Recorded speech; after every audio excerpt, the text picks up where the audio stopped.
Here, so we are about recording in progress. We are about to discuss a report by three colleagues on data access in the Digital Services Act and Digital Market Act. You know, those two laws are a kind of a world experiment, world regulatory experiment, and so hopefully it will deliver its result.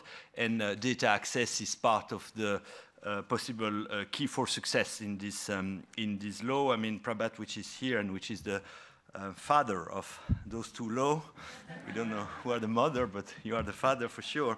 You often characterize the DSA also as a transparency machine, you know, and I think you're right. That's probably how Europe and the rest of the world, and we are very fortunate to have an American academics with us today.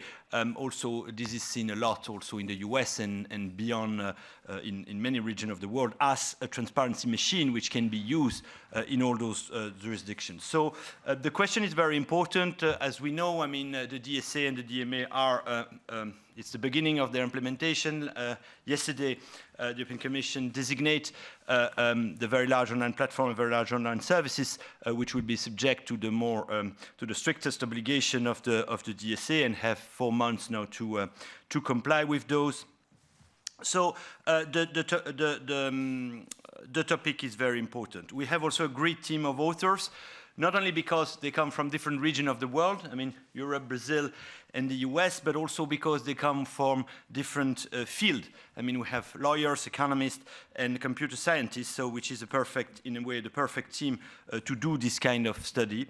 The study is available on the website, and you have the link just in the first slides. And in the spirit of SER, this study has been elaborated by the three academics in full independence, but with input and support from some companies and national regulatory authorities, and some of representatives of those national regulatory authorities are here, and they will discuss the report. So Ofcom from the UK and Arcom from France, and then Google, Booking.com, and TikTok were the same members which were also contributing to that study.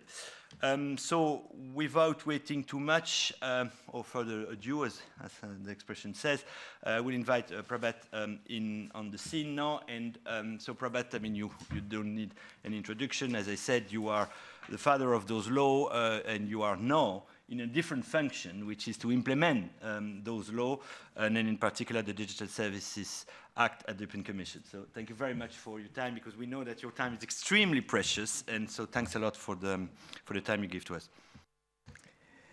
Thank you very much, Alexandre. It's a pleasure to be here, and also special thanks to Bruno for inviting us. Bruno and ourselves go back a long way, and it's particularly nice to be here again after the COVID period, to see so many people in person. I know many of you here. Many of you have been companions for our regulatory endeavors for a long time. I see many old friends in the room. So it's really a pleasure to be here and to give a little bit of an insight into our thinking on the special topic of data access.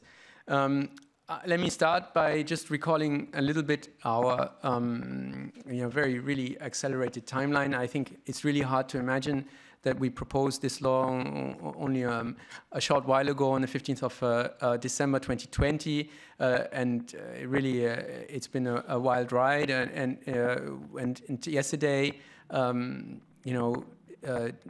than 2.5 years later, we have designated the first 19 companies as very large online platforms or very large online search engines.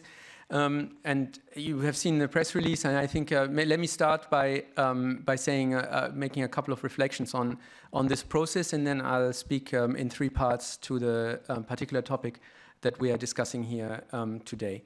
So my first observation just on the designation step yesterday that was undertaken is that the perimeter of our first regulatory step, the designation decisions, is roughly what we had anticipated in the impact assessment. And so this is also something that is very hard. As you know, predictions are difficult, especially when they're about the future.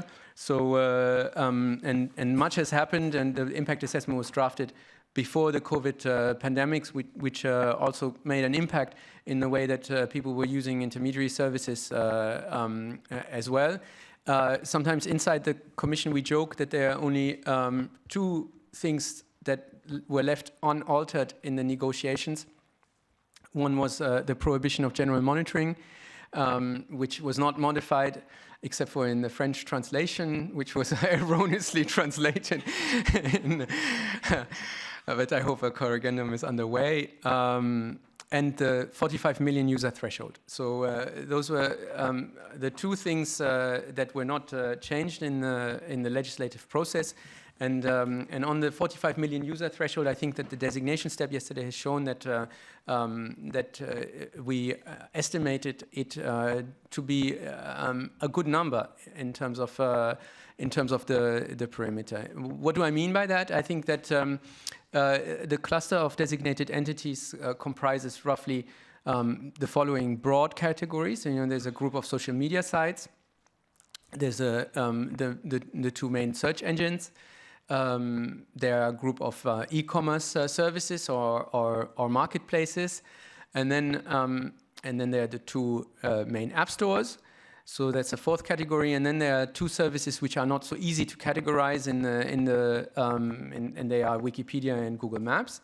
But if you think of your normal day, any 24-hour period, you will likely be using a majority of these services in any normal day. Whether it's about finding some information on Wikipedia or navigating your way around Google Maps and so on and so forth. I don't need to go through the individual steps there. But so these are also all names that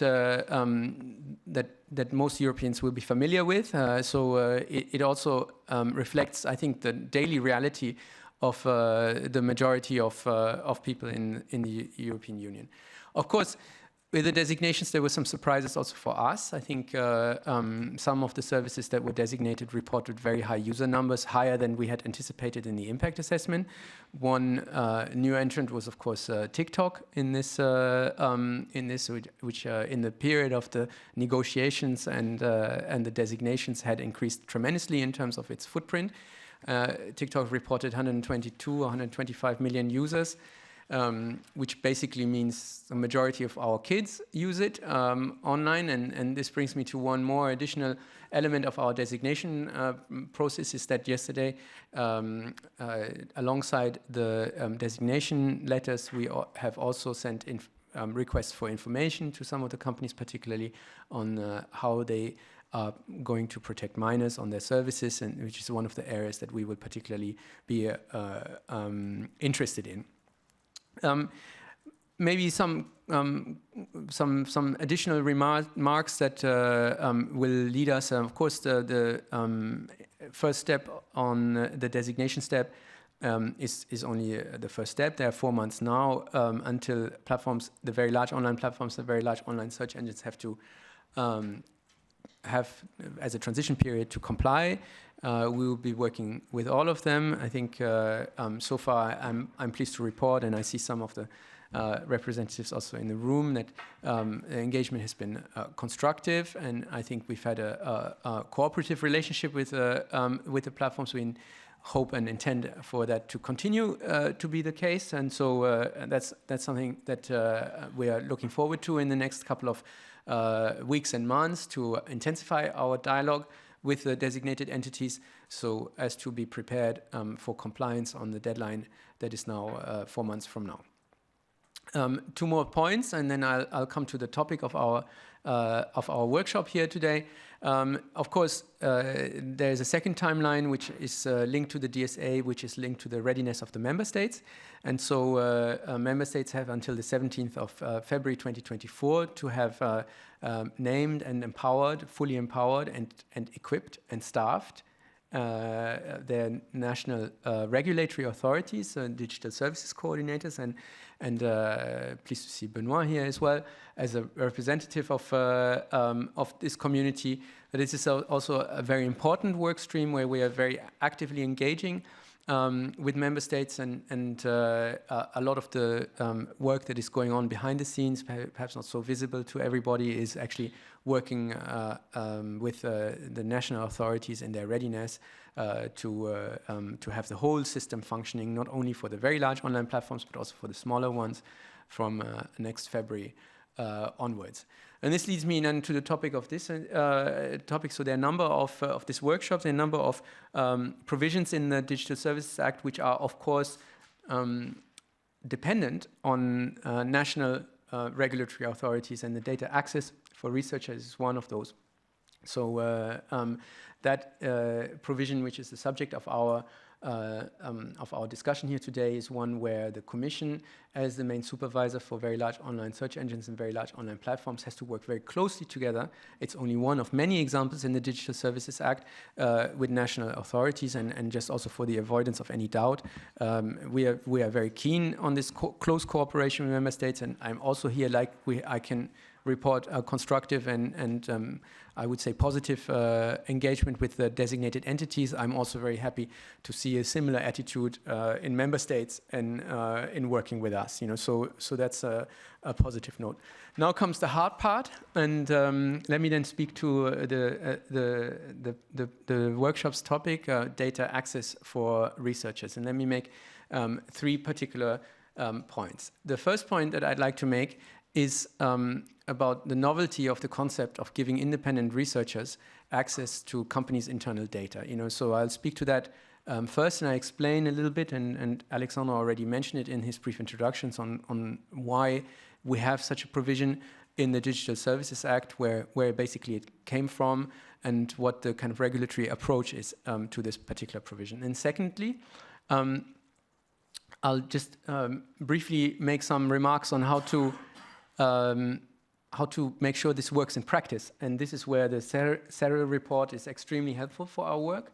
And I also wish to already thank the authors of the report for this really first kind of very, very impactful, I would say, and very high quality report that we've kind of welcomed, and many of the colleagues in the room have read it in detail, and many people are following from my team this conversation online, and so a huge thank you to the authors of this report and to Sarah for having facilitated this report. So that'll be my second point, but I'll speak more to the substance than the praise. I'll come back to the praise right at the end. And the third point that I'll make is just some speculation, and these will be personal remarks on what needs to change in the research community to make it function. And those are maybe my own personal reflections, and they are just meant to be food for thought also for the coming discussion that we might have. So let me start with my first point. Where this provision come from? Actually, in a way, it's kind of surprising to have a provision in a law that gives independent researchers access to companies' internal data.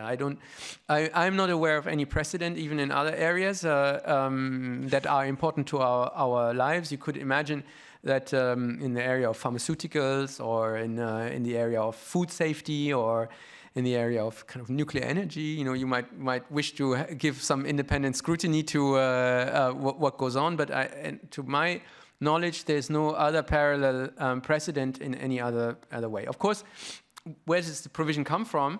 And it comes from voluntary initiatives that some companies have put in place in cooperation with researchers, particularly from the area of disinformation, in giving selective access to certain data sets in order to help understand complex dynamics which are often outside of the remit of the company's own understanding of what is going on in the service. Everybody knows the famous statement from Mark Zuckerberg that there was no issue with disinformation on Facebook, and it was exactly that. And this is not the only area where we have seen that platforms are often not aware, at least in the area that I have been covering, which also includes terrorism and child sexual abuse material and other forms of illegal content.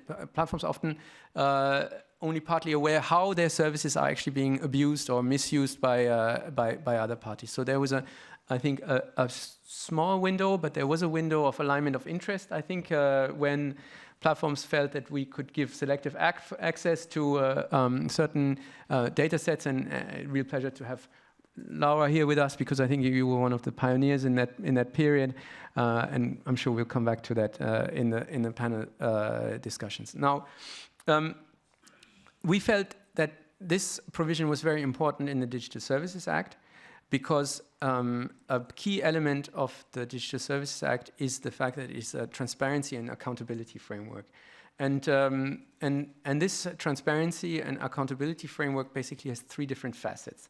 And I've said it before, and apologies to those who have already heard me say this many times. The 3 different facets are transparency towards the user, transparency towards the regulator, and then transparency towards third parties that are capable of understanding what is going on in the service. And this includes, of course, researchers, in this case of Article 40, the data access provision, but it also includes civil society actors, journalists, for many of the other disclosure obligations that are also covered in the SERE report, and it's a kind of a pleasure that you have counted the number of transparency provisions, and now we have a number, 54 different transparency provisions, and I think this just proves that we were maybe we got a bit carried away, but we wanted it to be a complete framework, so I think it's nice that you counted the number of provisions there.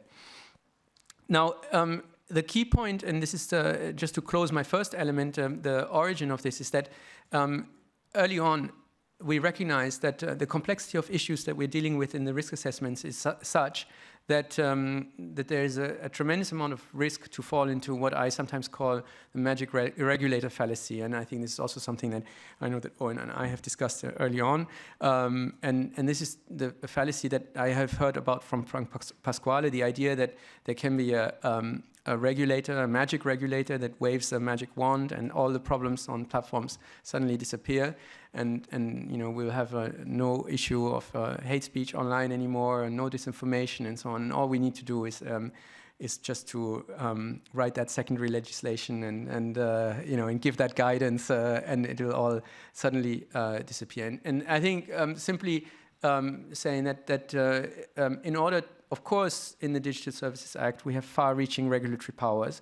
We have coercive powers that are taken from antitrust regulations. We can impose a wide range of remedies and interim measures. We can issue fines and sanctions and all sorts of other things in the toolkit. But it is actually equally, if not more powerful, to construct a framework which allows third parties to carry out part of the scrutiny that the regulator will also need in their things. And this is through disclosure, and this is through data access. And so this is why, as part of the transparency and accountability framework, we have built in these other layers of transparency. So not only transparency towards the user or towards the regulator, but to utilize the vibrant ecosystem that already exists and that has been at the intellectual forefront of this work, and to empower them through this regulatory framework in the Digital Services Act on the basis of real data, and to therefore exercise the degree of scrutiny that is very important. So this was my first point. What is the history of the data access provision in the Digital Services Act, and what is the regulatory philosophy behind it? My second point is, how are we going to make it work? And there, I think we really have a big piece of work in front of us, and I think this is again where I say that the SERE report is extremely helpful, and it's very practical. And this is, I think, maybe also the additional compliment that I had reserved for this part of my speech. Is that what we particularly appreciated was that it is a very practical framework. And this is exactly what we're looking for. And as you know, we are working on a delegated act that will contain some of the specifics and the practical details that were left open by the regulator. Already, Article 40 is one of the longer articles in the DSA. It's the one that, in my printed copy, spans several pages. So, but it is not specified sufficiently to actually turn immediately into practical use. So this is why we have the Delegated Act, and I think the report here is really a major contribution to this Delegated Act.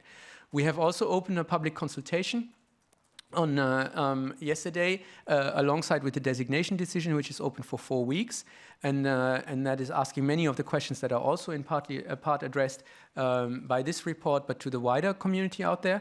And I really encourage everybody to contribute to this call for evidence. It's on our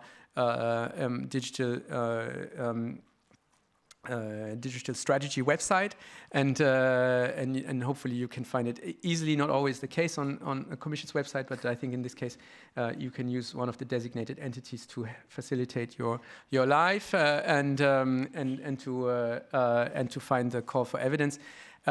Please make sure that you put your contributions there in time. Now, in the call for evidence, we ask really practical questions. You know, how is it going to work? How can we have a uniform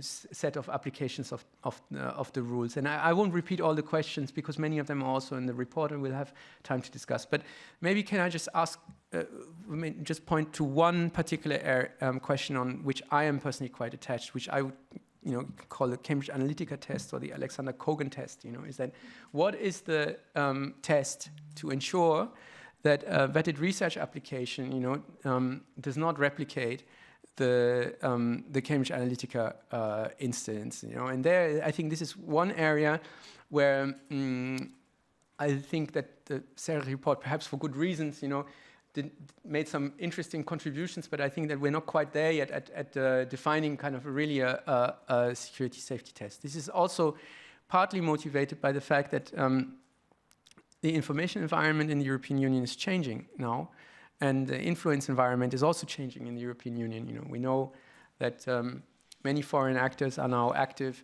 in universities. We know that many foreign actors are active in the NGO community. And so, not calling out anyone particular, I think this is not what this is about, but we need to be sure that this data access provision fulfills its primary purpose in practice, that is to help us understand societal risks, and that it is not, it cannot be perverted and misused into something that none of us will want to have. So this is one of the challenges that will be with us until we settle the issue in the Delegated Act, and maybe even then we'll have to do some further thinking. But this is one of the issues that I just wanted to call out in the second part on how to make it work in practice. And so of course alongside the many very good recommendations that are in the report as well, and we're hearing from the community.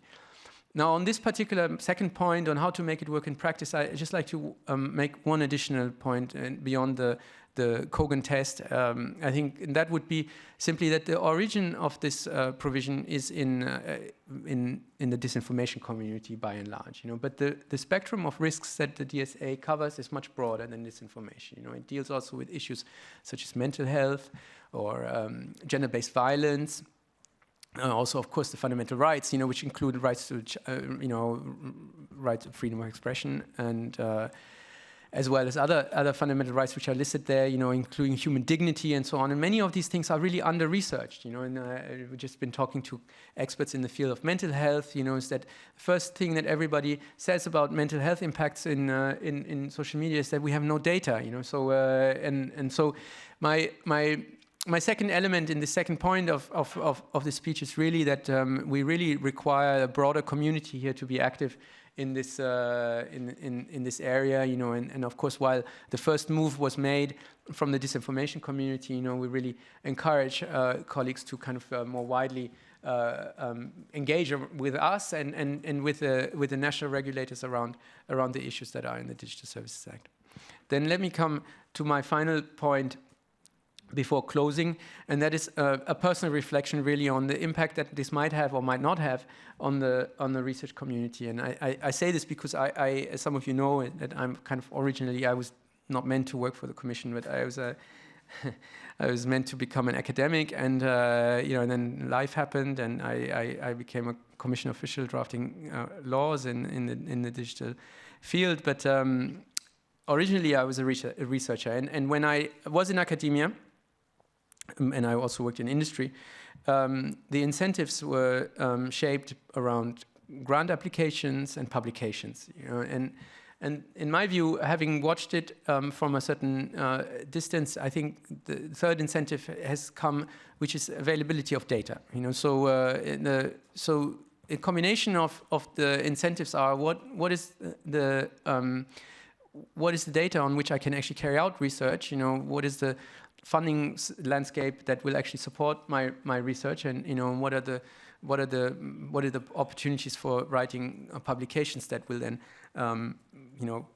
lead to more grant applications and addition. So I don't say this with any cynicism. It's just a simplified view of the incentives, and I'm happy to discuss if it is oversimplified or not.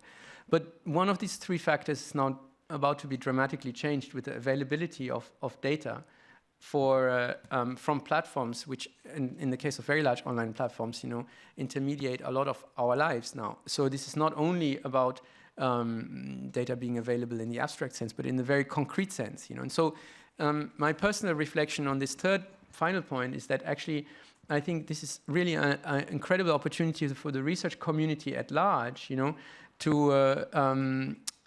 use this newfound access, of course, subject to all the necessary safeguards, to contribute to a better understanding of the risks as they play out on our platforms. My expectation is that in some cases we will actually find that there's more risk than we had anticipated, and in other cases we will find that there's less risk, because the data, in the absence of data, nobody really knows how much risk there is, and it is obvious as we see when any new technology is introduced in society, is that there are always those who say this is going too quickly, too fast, in the wrong direction, and generates legitimate, concerns of people about impacts that might have, whether it's on health of children and so on, or not. But there might also be legitimate concerns out there, and I think that in some cases we have good reasons to believe that actually this is an area where we need a deeper analysis, and this is exactly the point of Article 40 and where we need to work with the research community. So this is my final point, and with this I'd like to close. I think I've already exceeded my speaking point. In summary, I just want to say that thank you all, and particularly Bruno and Serre, Alexandre, for having accompanied this exciting project, for having contributed with these excellent reports to our work, and just recall a bit the regulatory philosophy of Article 40 as a key element of our transparency accountability framework, which sits alongside the regulatory powers that we have and the user empowerment elements of the Digital Services Act. To say that we need now to focus on the practical implementation of this article, and to which this report has made a good contribution, and to just close by thinking that the research landscape itself is potentially changed by this. Thank you very much. Thank you very much for this very interesting speech, and we are very fortunate that you leave research for the Commission, I think. So I don't know if there are some questions specifically. Prabat will remain, I think, for the panel, but if you have some question, we can take one or two now. I must also say that the people which are online, you can ask your question via Zoom, and I will get it via WhatsApp. So, all those kind of platform, we multi-home, as you see at SER. But anyway, so is there some question in the room that you want to ask? So I repeat, Prabat will be with us for the panel after the presentation of the main idea of the report. But if there are some questions, you can also raise them now. No, okay, I have some, but I will ask them during the panel. So maybe now we have the presentation of the report. You were nice enough to make a lot of advertisement for that report. So please Inge, Filippo, and so we have Inge Graf. Sorry, I forgot to present. I'm sorry, I'm very impolite.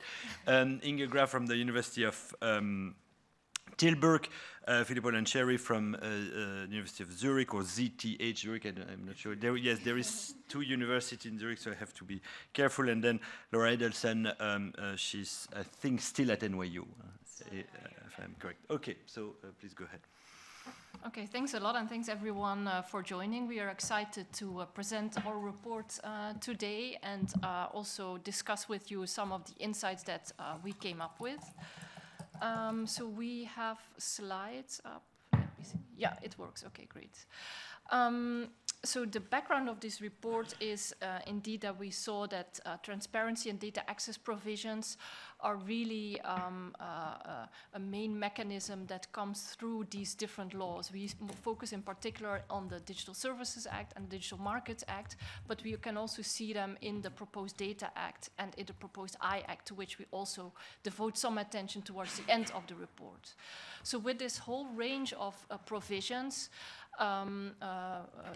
you see that there is different definitions used, different definitions of modalities of data access, but in fact we also believe that there's quite some commonalities and some common principles that can be drawn to make implementation more effective and to guide all of the involved stakeholders into how these provisions that we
So we expect a very, okay, now it's clearly working. So we expect a very proactive and corporate attitude, especially in the beginning, so that it's clear also what to expect, and also to learn from the experience. So this is also why we discuss this more procedural negotiation framework, where the idea is that it is, first of all, for the access seeker to be very clear in their request, but then the burden would shift to the target party to explain why a certain form of data access, for instance, cannot be facilitated. So if you have this more procedural framework, you can, through experience, learn what is reasonable, and you learn the arguments of the other party, so that eventually you also learn on the more content questions and on the more substantive questions, what is a reasonable outcome of this balancing and how to actually implement this in practice. So then we come up with these three principles that we then make even more concrete through this 7-step implementation test that we will be discussing later on as well. So where the first principle is more about a legal test or a legal check. So the legislative purpose should be the guiding principle. So what is the objective that is laid down in the law, and what is the data access that then can be requested? Then a more factual test, so on data minimization. So is the request sufficient and the least required to meet the purpose of the data access? And then finally, to think through what is the least intrusive implementation, where one could think of combining legal mechanisms with more technical mechanisms. So that is sort of the general insights that we think apply across the board, and we then implement them more concretely into the different steps of balancing. And Laura will be discussing one of them with you. Hello. Bring that a little bit closer. Nice. Okay, so I really want to talk to you about some of the privacy trade-offs, because they're very real. And Prabhat, I was channeling you when I was writing these slides, because I do think there are very real privacy considerations here that have to be addressed. So what we recommend as a starting point for assessing these privacy trade-offs is just a fairly simple threat modeling exercise of thinking through exactly what's being disclosed to whom. And the reason that it's not just a matter of the data in question, but the receiving party, is that the thing that's really at question, if you're trying to answer that Cambridge Analytica question, is the information delta.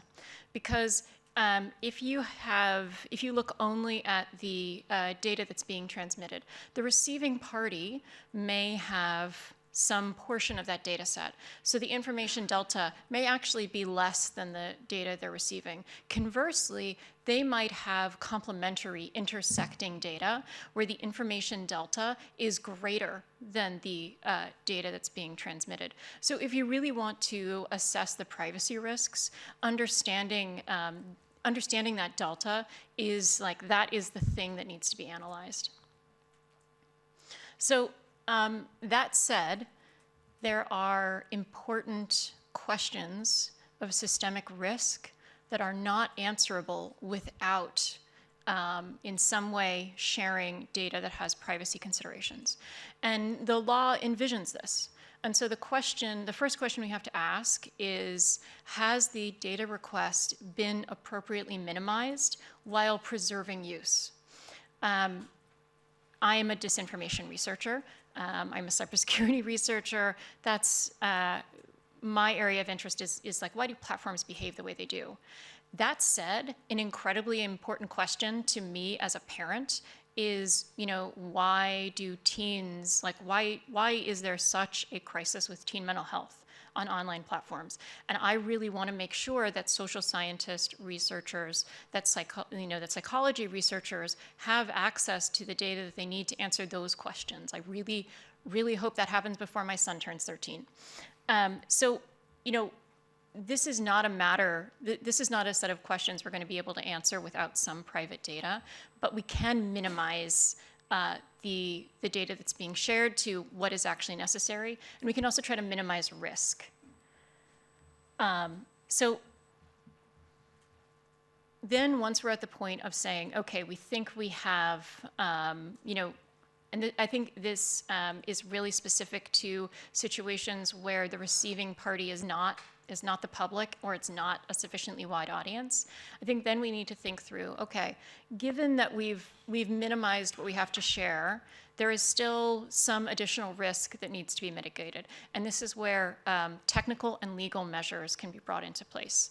So for some research questions, for some categories of data, there are technical measures that we can put into place to try to minimize the risk of data leakage. So clean rooms are one mechanism where a researcher comes in with a notepad with a question, and they leave with an answer to that specific question, but they don't take data out of that clean room.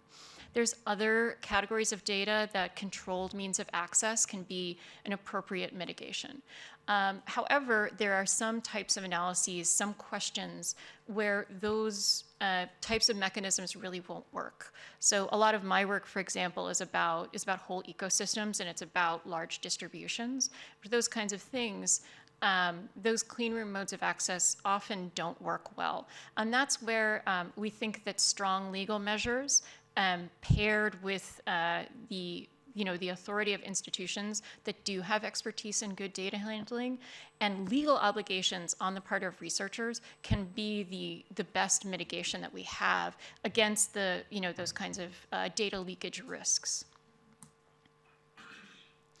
But obviously, those are really about when data is being shared with third parties that I think we can reasonably set up constraints where the data won't be shared with the general public. There are some obligations that are either data being shared with the public or data being shared with a wide range of third parties in a way that we effectively have to treat as public. And I'd actually put the click and query data obligation into this category. So for this category of data sharing, I think the perspective we need to come at this is trying to create a situation where there is no more than minimal risk of identifying individuals. So, and the reason that I want to be very clear about this, that we need to talk about this as minimal risk, is that the idea of zero risk is unfortunately not a guarantee that computer science can really offer. What we can do is quantify risk, and we can drive that risk to be quite low. So I just want to sort of explicitly say none of these systems are ever perfect, and what we can do is be accurate in how we talk about the size of those risks. And we can make them very, very small. So the two tools that I think are really important to be in the toolbox here are differential privacy. So differential privacy was used, in the sharing the most recent round of census data. So this is an approach where if you have a distribution of data where each data point relates to an individual, you can apply noise to that distribution in a way that gives any individual in that distribution plausible deniability about what the actual value of that item is. So this is an approach that works really well for certain categories of data that are numeric, that can be represented in a distribution like that. There's other categories of data that differential privacy just doesn't really apply to. And this is where another framework called k-anonymity can be very helpful. So k-anonymity relies on the sort of concept of being lost in a crowd, of if you have a data point and it applies to 500 people, whether you are in or out of that group is something that's not really possible to determine for any one individual. So, and in this case, K is the size of the group. And the thing that does require a lot of thought is the size of that K differs for different categories of data. How you construct those groups to meet that K differs for different categories of data. But this is a good tool for understanding or for sharing data that might involve text, for example, that you can't really apply noise to and still retain any sense of meaning. Okay, and I think with that, I can hand it over to Filippo. Thank you. Good afternoon, everyone. Good afternoon to all of you following us online. It's really a pleasure to be here and discussing the release of these reports. I think what we try to do overall, and I think connecting to Prabhat's question, is to say that while this is like probably the most ambitious data access obligations we ever had as a, let's say, as a species almost anywhere in the world, we have these gigantic data sets, and we are now trying to open them a little bit. To an extent, what we're doing as an exercise is not totally novel, right? We've been granting access to regulators, to researchers even using data for a long time. And so what we need to do is really think about these combinations of what kind of measures, legal measures, technical measures, that could facilitate this process. One of the things that we do to organize this, as Ingen mentioned, was to actually try to go through the, 300 pages or how many pages you have when you add everything, and go through the provisions and say like, oh, is this actually a data access provision or not? And surprisingly enough, there are way more than we initially envisioned. We ended up with 54. It's possible that there are more. If anyone's, this is all online, you can find it as an access to the report. If anyone finds a new data access obligation, send it to us as an email. I promise you we're going to add to the table as well. And what we tried to do was to really try to categorize them according to 5 key characteristics, which we think are useful on how we reflect about these obligations in practice. The first is who is the target party, which is who is the party that's responsible for supplying the data. This could be companies, but it could be regulators. I think a big chunk of what comes out of the DSA and the DMA is that regulators are going to have to do a better job explaining their work as well. And that's important for society, as important, I would say, as it is for companies to actually have more accountability towards what we're doing. The second is what is the target data. So in the case, I'm giving here the example in the slide. We're going to discuss a lot regulatory access to data. Another thing to think of is advertisement databases. So in the case of advertisements, it's all ads displayed on the platform. Well, we try to do this on the report in a practical way to say like, okay, what does it mean exactly to have ad displays? What is an ad? And then sometimes we have clear legal guidance, sometimes we don't. Then finally, who is the receiving party? What is the timeliness of access? So how often does this data have to be provided? And finally, what is the mode of access? And in this case this is what you see on the slide, is the case of advertisement database, but you could kind of go through this, through all 54 obligations, and you're going to have basically different answers.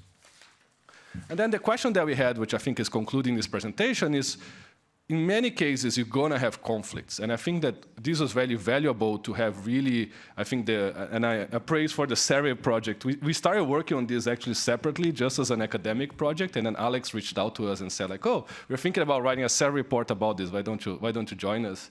And what was valuable about this process is to really have engagement and buy-in from the regulators. Chloe, Victor are here, but also people from the companies who also engaged a lot and gave us feedback during the drafting process. And I think what you see is that many times there are very legitimate conflicts that are going to arise. And the question is, how do you do part of the balancing in a way that's meaningful and that actually reaches through actual results? And then what we did was to develop,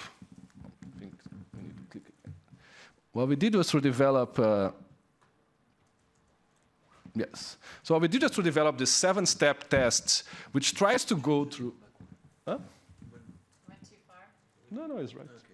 So basically what we did was to develop this 7-step test that we thought we could use in a very practical way to decide on actual cases.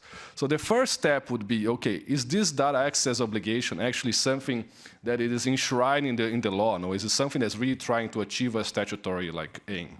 And then this was the first question. And if you think about the the advertisement database, this is something that yes, it comes from the law that you should grant access to all advertisements on your platform. Then the second question is the data access requested the minimum that has been necessary in terms of scope and others to really reach the obligation in terms of is this the minimum that, sorry, I'm confusing. Is this the scope and quantity that really allows you to answer the question? And this is a question is, okay, is this really a part of that allows you to answer the question you're trying to answer? And so sometimes what happens is that people just ask for the wrong data, and this data is not enough. And then this is more like a legal exercise. And then the third point is this data has been minimized in a way that is this the minimum that you need to answer the question? And this goes a bit to your consideration, is this maybe sometimes researchers, but also authorities or other people are just asking for too much data, and they can answer the same question with less. And if you go to the advertisement case, in the case of advertisement databases, this comes from the law that the answer to all of these 3 would be yes. And then finally, we come to the real, so let's say, more balancing part, because it's very easy to claim abstract harms that could, in a way, block access in many different dimensions, it's harder to have this done in real cases. So some of the things that we did was, okay, so then you have to answer two questions that are more practical questions.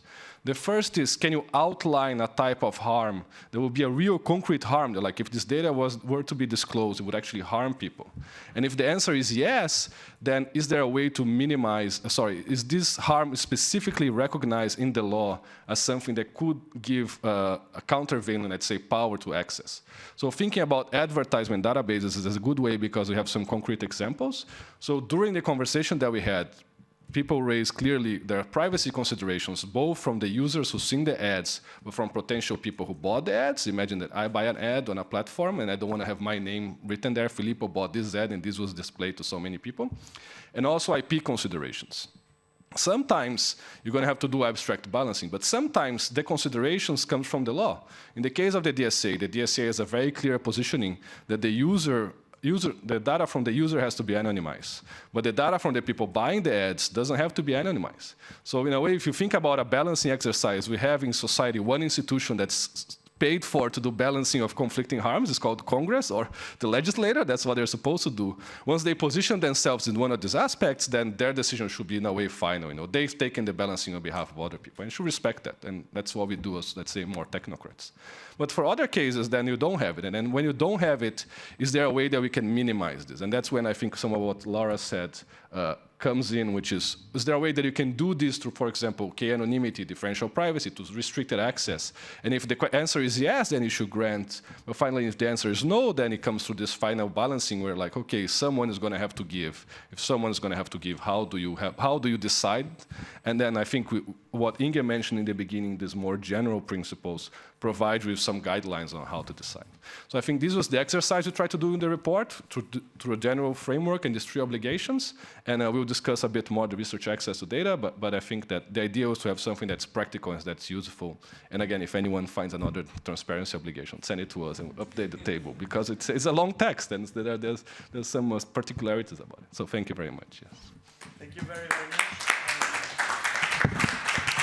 So thank you very much for this presentation. It's quite an achievement, not only to do the report, which is very long and concrete, but also to present it in such a short time, but with the main idea. So now we will have two panels, so one panel before the break and then another panel after the break. So again, I invite people which are online to raise their question via Zoom. And so now maybe we can constitute the panel. So I think you two will come for the next panel. Inge, come stay for this panel, and then Benoit and Prabhat, if you can join us. Now, there are very clear positions. I have to be careful, otherwise. Yes, Benoit, you are here, and Prabhat, you are over there. Thank you very much. But we can use this one. We can share it. And then we have wait, because I don't see online. Do we have Karen Melchior? Do we have her or no? I should be online. Yes. I'm not on the screen. Okay, thank you very much. Because great. Okay, thank you very much, Karen, to join us as well. So you are a member of the European Parliament, member of the jury committee, so the legal affairs committee in the Parliament, and you have followed and you continue to follow those issues. So what I will propose is I will start with the people who didn't speak yet to have their view on the report and also their view on how they see this access to data. So maybe I can start with you, Karen, and thanks very much for joining us online. How do you see the importance of this obligation? What did you think about the report that the SER has just produced? Thank you very much for joining us. I think it's a very interesting report, and it helps sort of enlighten us about what legislation we've actually just been approving. And I think that it also shows that the provisions in the DSA will help us shed light on algorithms with the transparency requirement and also data sharing. And it is really important that we open up the algorithm and platforms to researchers with the risks that it entails. Because when looking at the proposal from the Commission, it was really important to at least myself, but I also know other colleagues in the Parliament, that we have more transparency, not just for regulators and authorities, but also for researchers and even also looking at journalists being able to investigate what regulators do not have the capacity to actually investigate. And that, I think, is the difference between regulating the car industry or the medical industry, where the authorities have the capacity, the knowledge, and the experience to regulate these industries. And that's not the case in the online industry. And I think it was an interesting point that that was made by Prabhat, was that the platforms themselves were also lacking this knowledge. I think that the legislation will provide and provoke a change of mindset in the tech industries, where algorithms are not just considered from a perspective of engagement and profit, but also from an ethical perspective. We want the tech companies to be proud when they design algorithms with ethical concerns in mind, and worried when they forgo these ethical concerns. And looking at the industry at the moment, where a lot of the ethical teams and the transparency teams and also the accountability teams are being laid off in the latest rounds of layoffs, it's quite worrying, and shows that the industry cannot do this on its own. The provisions in the DSA and the DMA are not perfect, but they're far better than the status quo. Regarding the Kogan test that was mentioned by a number of in the introductions, I think it is good to have technical solutions and providing noise and looking at the ways that we can protect privacy, but it's also a question of transparency and control of who is having access to the data. And there, I think we also have the talk about transparency in civil society. There are talk about having a sort of so-called European foreign agents legislation, which I personally find is a little bit worrying. And we're also looking at legislation on political advertisement. Looking at the AI Act, the issue of machine learning and transparency is still extremely important. Here we pushed for more transparency in the AI Act during the work in the Legal Affairs Committee, where I think our opinion in the Euro Committee didn't go far enough, but it does at least ensure a degree of transparency on training data and how the AI operates. And I think the requirements in the DSA could complement the requirements of the AI Act on the training data being used with the transparency on the algorithm. One thing that we need to be aware of when looking at legislation is often there is a call for having access to source code. And this is not necessarily useful for anybody to actually analyze what the effects is. So when we call for transparency, we also need to do it in a way that is applicable and usable to actually analyze and look at the effects of the algorithms and the platforms that we're looking at. Thank you very much, Karen. So now let's go to, so you stay with us for the panel. Let's go to Benoit, so who is member of the board of ARCOM, so the French regulatory authority, which will have a big role to play also. And as Prabhat was recalling, it's a joint exercise. I mean, to many accounts, I mean, you have the researcher, you have the commission, but you also have, of course, the national regulatory authority, which will have their role in regulating the platform and also supporting the commission in its own task. So how do you see this access to data obligation in helping your own work? Thank you. Well, I guess, like you say, ARCOM at this point was a French national audiovisual and digital media regulator. We are a candidate to be the French DSC, and we are hoping that next week our government will release the draft law designate where we will see that we will be designated as DSC. So I hope that next week I'll be able to say that we are Arcom a member of the AU team, because that's really how we look at it. It's a team of regulators which is going to regulate, and we are very proud to be only a DSC of destination. We are very happy that my neighbor is a captain of the team, and he will shoulder the bulk of the exercise of the effort with our Irish colleagues. And but we know that at the end of the day, you need a team because really, when you look at it, we had some nice experiment in France trying to regulate those companies take hate speech, and very quickly we realized, oh my God, if you frame it as online hate speech, it's very complex because you are mixing two issues which are different.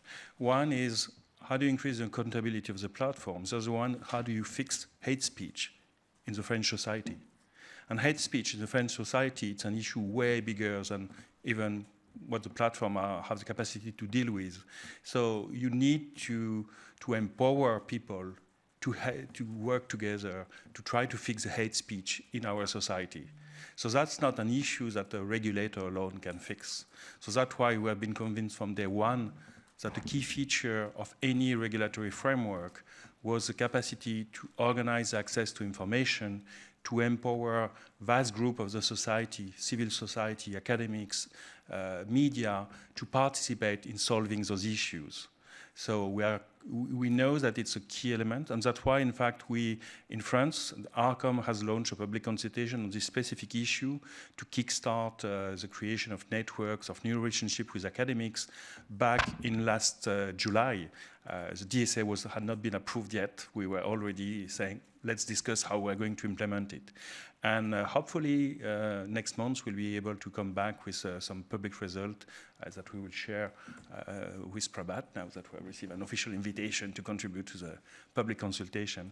And it's interesting because what we see is that we find an old rule of regulation. Most people say regulating is complex, you have to know where to go. No, that's the easy part. You want the market to be competitive. Here, we want to solve those incredible issues. The difficult part in regulation is finding a path to move forward. And the difficult part here, I suspect, is how do you kickstart Article 40, which is so powerful.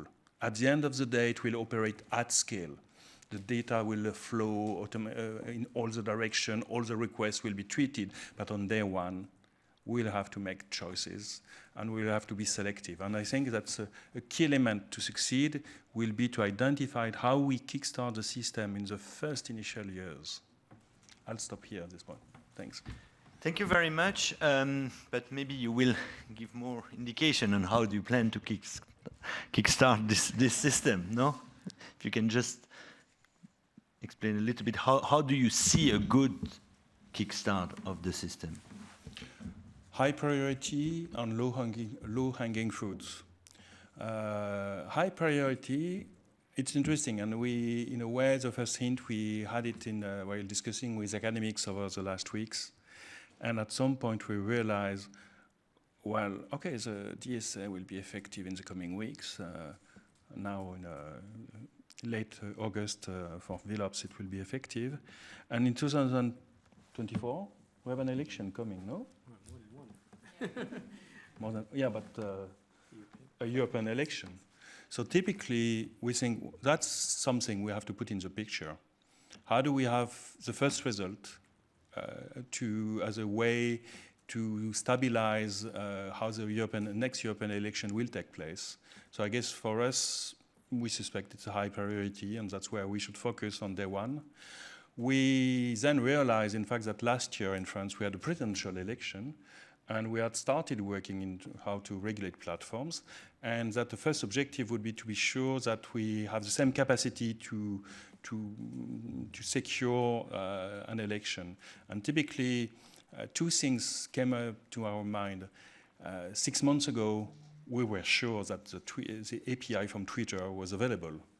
I think it's a nice objective to say that we want to be sure that the API from Twitter will be available for the upcoming European election. And maybe that's the first point. Another point is we realized during our election, TikTok was not subject to the French law to fight the manipulation of information because they have not reached a threshold at that time. Well, clearly, as it was mentioned, TikTok has taken a space which is incredible in the EU. So for us, it's another priority. What can we expect from them? Can we have a first API, something from them with the upcoming election, things like that? And we came up with the last idea, maybe, and I'll stop there because it was mentioned by Prabhat that we are lucky because the industry, through self-regulation, has demonstrated that data access is possible. That's Twitter. That's the API from Twitter. It's Facebook with CrowdTangle. And as we speak, we realize this is at risk. So maybe the first objective is to make sure that we are not moving backwards. And honestly, with that, we honestly have a lot of work for the first 2 years. It would indeed be a very good start. So I have some question from online, but is there already some question in the room? But while you are preparing your question, I will ask the one I received. So the first is, do you think that the platform which have been designated yesterday will have to change their term and condition following the transparency provision that we have now, and we are discussing some here? And if yes, which are the main change you expect? So maybe we can start with you, Prabhat. I don't know if you... No, but I mean, what are you expecting? Do you expect some change in the term and condition, or you think more or less they are right? Of course, it's not a legal answer, and you speak in your personal capacity and everything, but I don't know if you...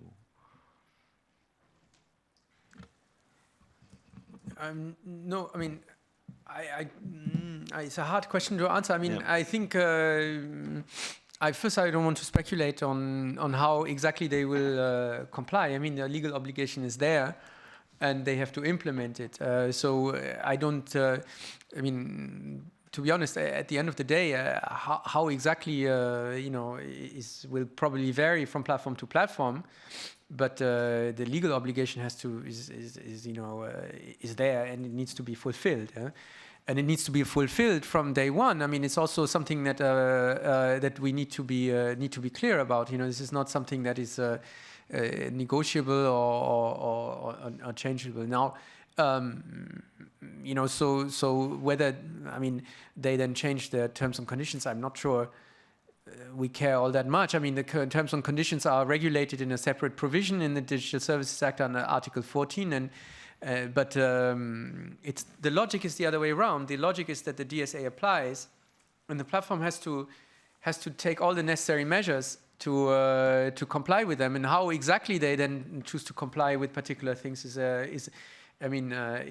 secondary thing. It goes without saying that the terms and conditions cannot contradict the obligations in the Digital Services Act. I think this is clear, but I think we're well beyond the part where we are kind of grateful for a change on terms and conditions. So this is not the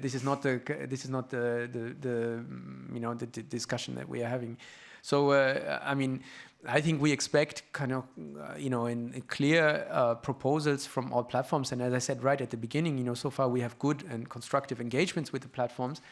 On how exactly they intend to comply with the different provisions, as it was said in the previous round. I mean, it's quite a rich set of obligations that have to be complied. So we'll be ready to take them through. But I think this would be my initial. Then beyond that, I don't want to speculate about the individual details. Okay, Ing, you want to add something?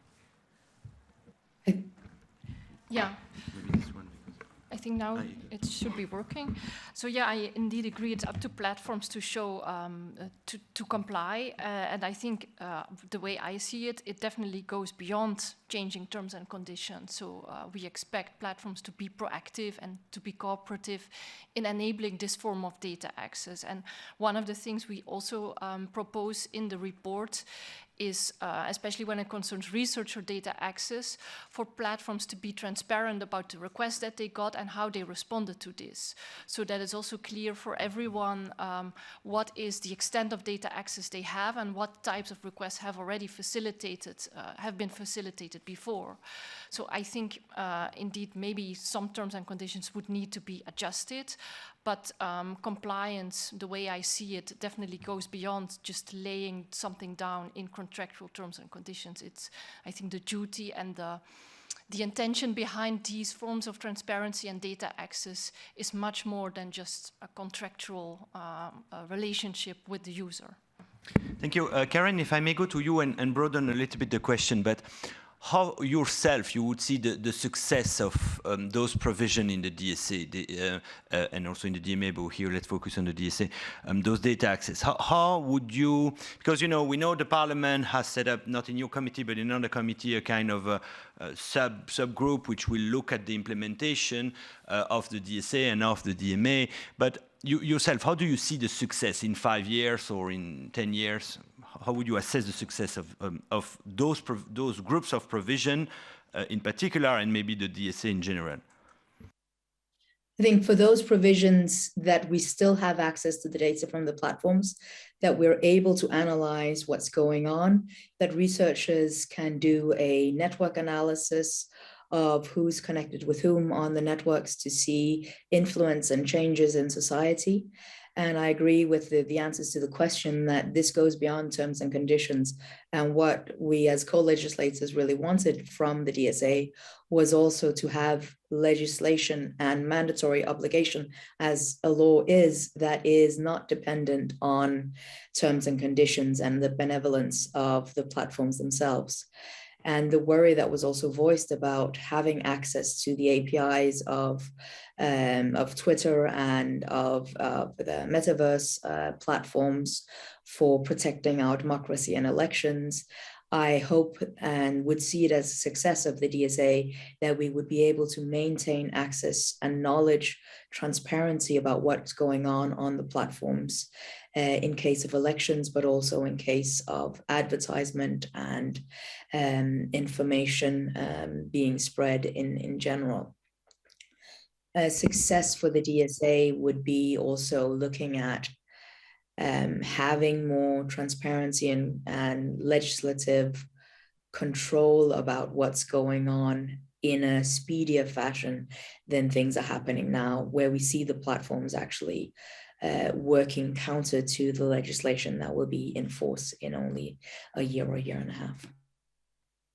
Thank you very much. I have another question, and maybe I can come back to you, Prabhat and Benoit, because, I mean, we may expect a lot of researchers who wants to be vetted and then who wants to get access to it. And so the question is how all of that will be organized in practice, and also one of the questions that is raised by someone online is, would you be open of having an intermediaries which will help this research community in this process of being vetted and then in a second stage having access? So how do you see this coordination? So we know that in the system, I mean, that is provided by the law is that the researcher should ask to the digital service coordinator, so hopefully ARCOM in France, to get vetted, and then that demand is transmitted to the digital service coordinator of the country where the platform is established. So the Irish digital service coordination will, I guess, have a lot of requests.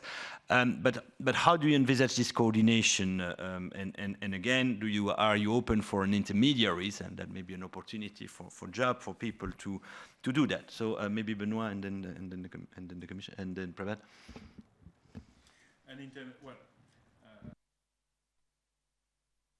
The first thing we did 1 year ago, we sent love letters to the French GDPR authority saying, we love you.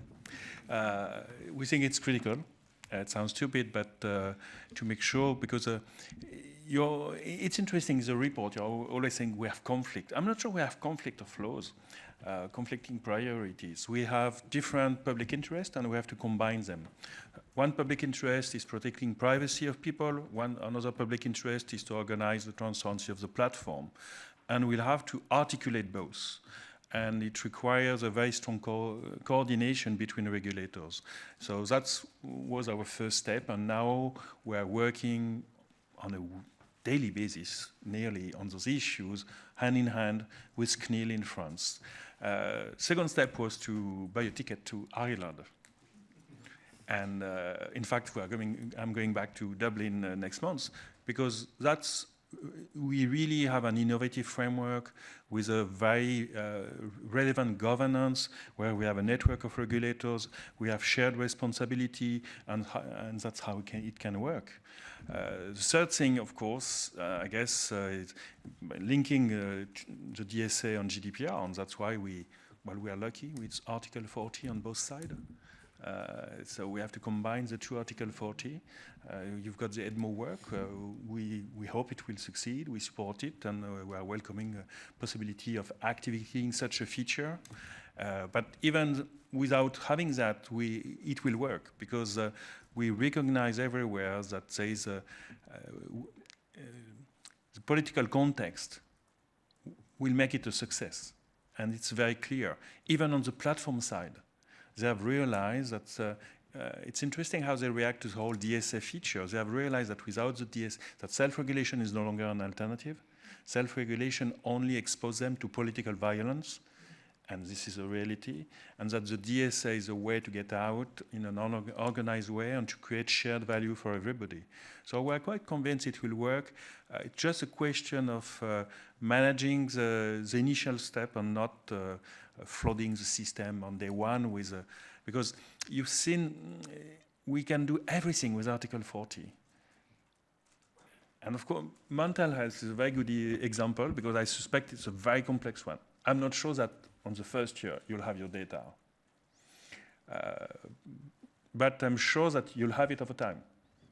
And that's also a question where we are starting the discussion in our member country in France, where we are scheduling to have discussion with the Ministry of Health on how do we deal with issues of public health, where basically they were clueless how to deal with platform before that. And typically, it's not a secret, I think it's not different in other countries. Ministry of Health have not been following the negotiation of the DSA. So as we speak, they don't know that the DSA exists. And it's part of our job, all the DSC, to start this national coordination, to give the explanation, how do you use the DSA? So I suspect that any DSC on the first year will be a chief evangelist of the DSA mechanism. Prabhat, how do you see this coordination among the DSC? The chief of the chief evangelists. So it's the God, both, basically. No, I mean, this is a collective effort. I think, thanks for the kind words, but I think the truth is that many people have. This is not an individual, certainly not my individual work, and so there are a lot of people in the room, who have contributed to this, and next to me, Benoit, we had.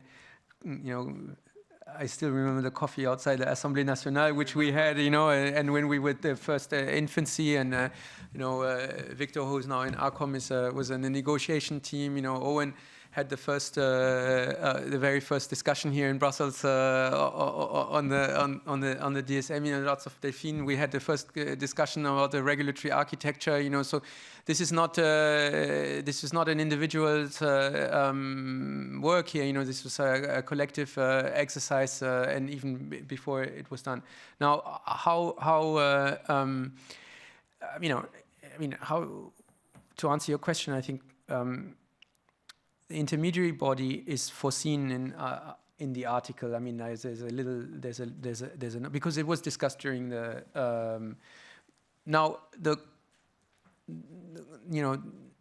We are exactly consulting at the moment through the call of evidence to find the answers to your question, Alexandre.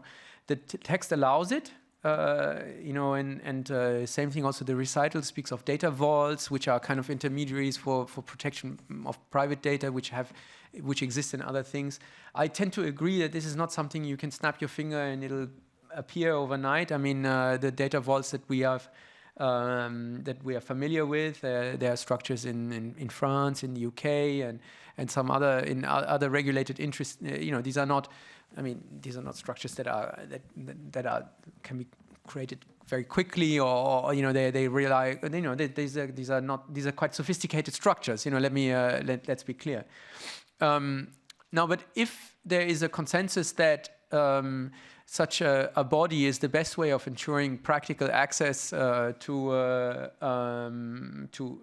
make Article 40 function, we're open to thinking about it, and so this is something that what is important is that it works in practice. This is what matters. I think we shouldn't be too hung up on which regulatory structure it is. And maybe one thing I can say is that we've just concluded last week an agreement with the French data science capacity pérenne, the pôle d'expertise sur régulation numérique, and this is again very practical. We don't. These people have done this work.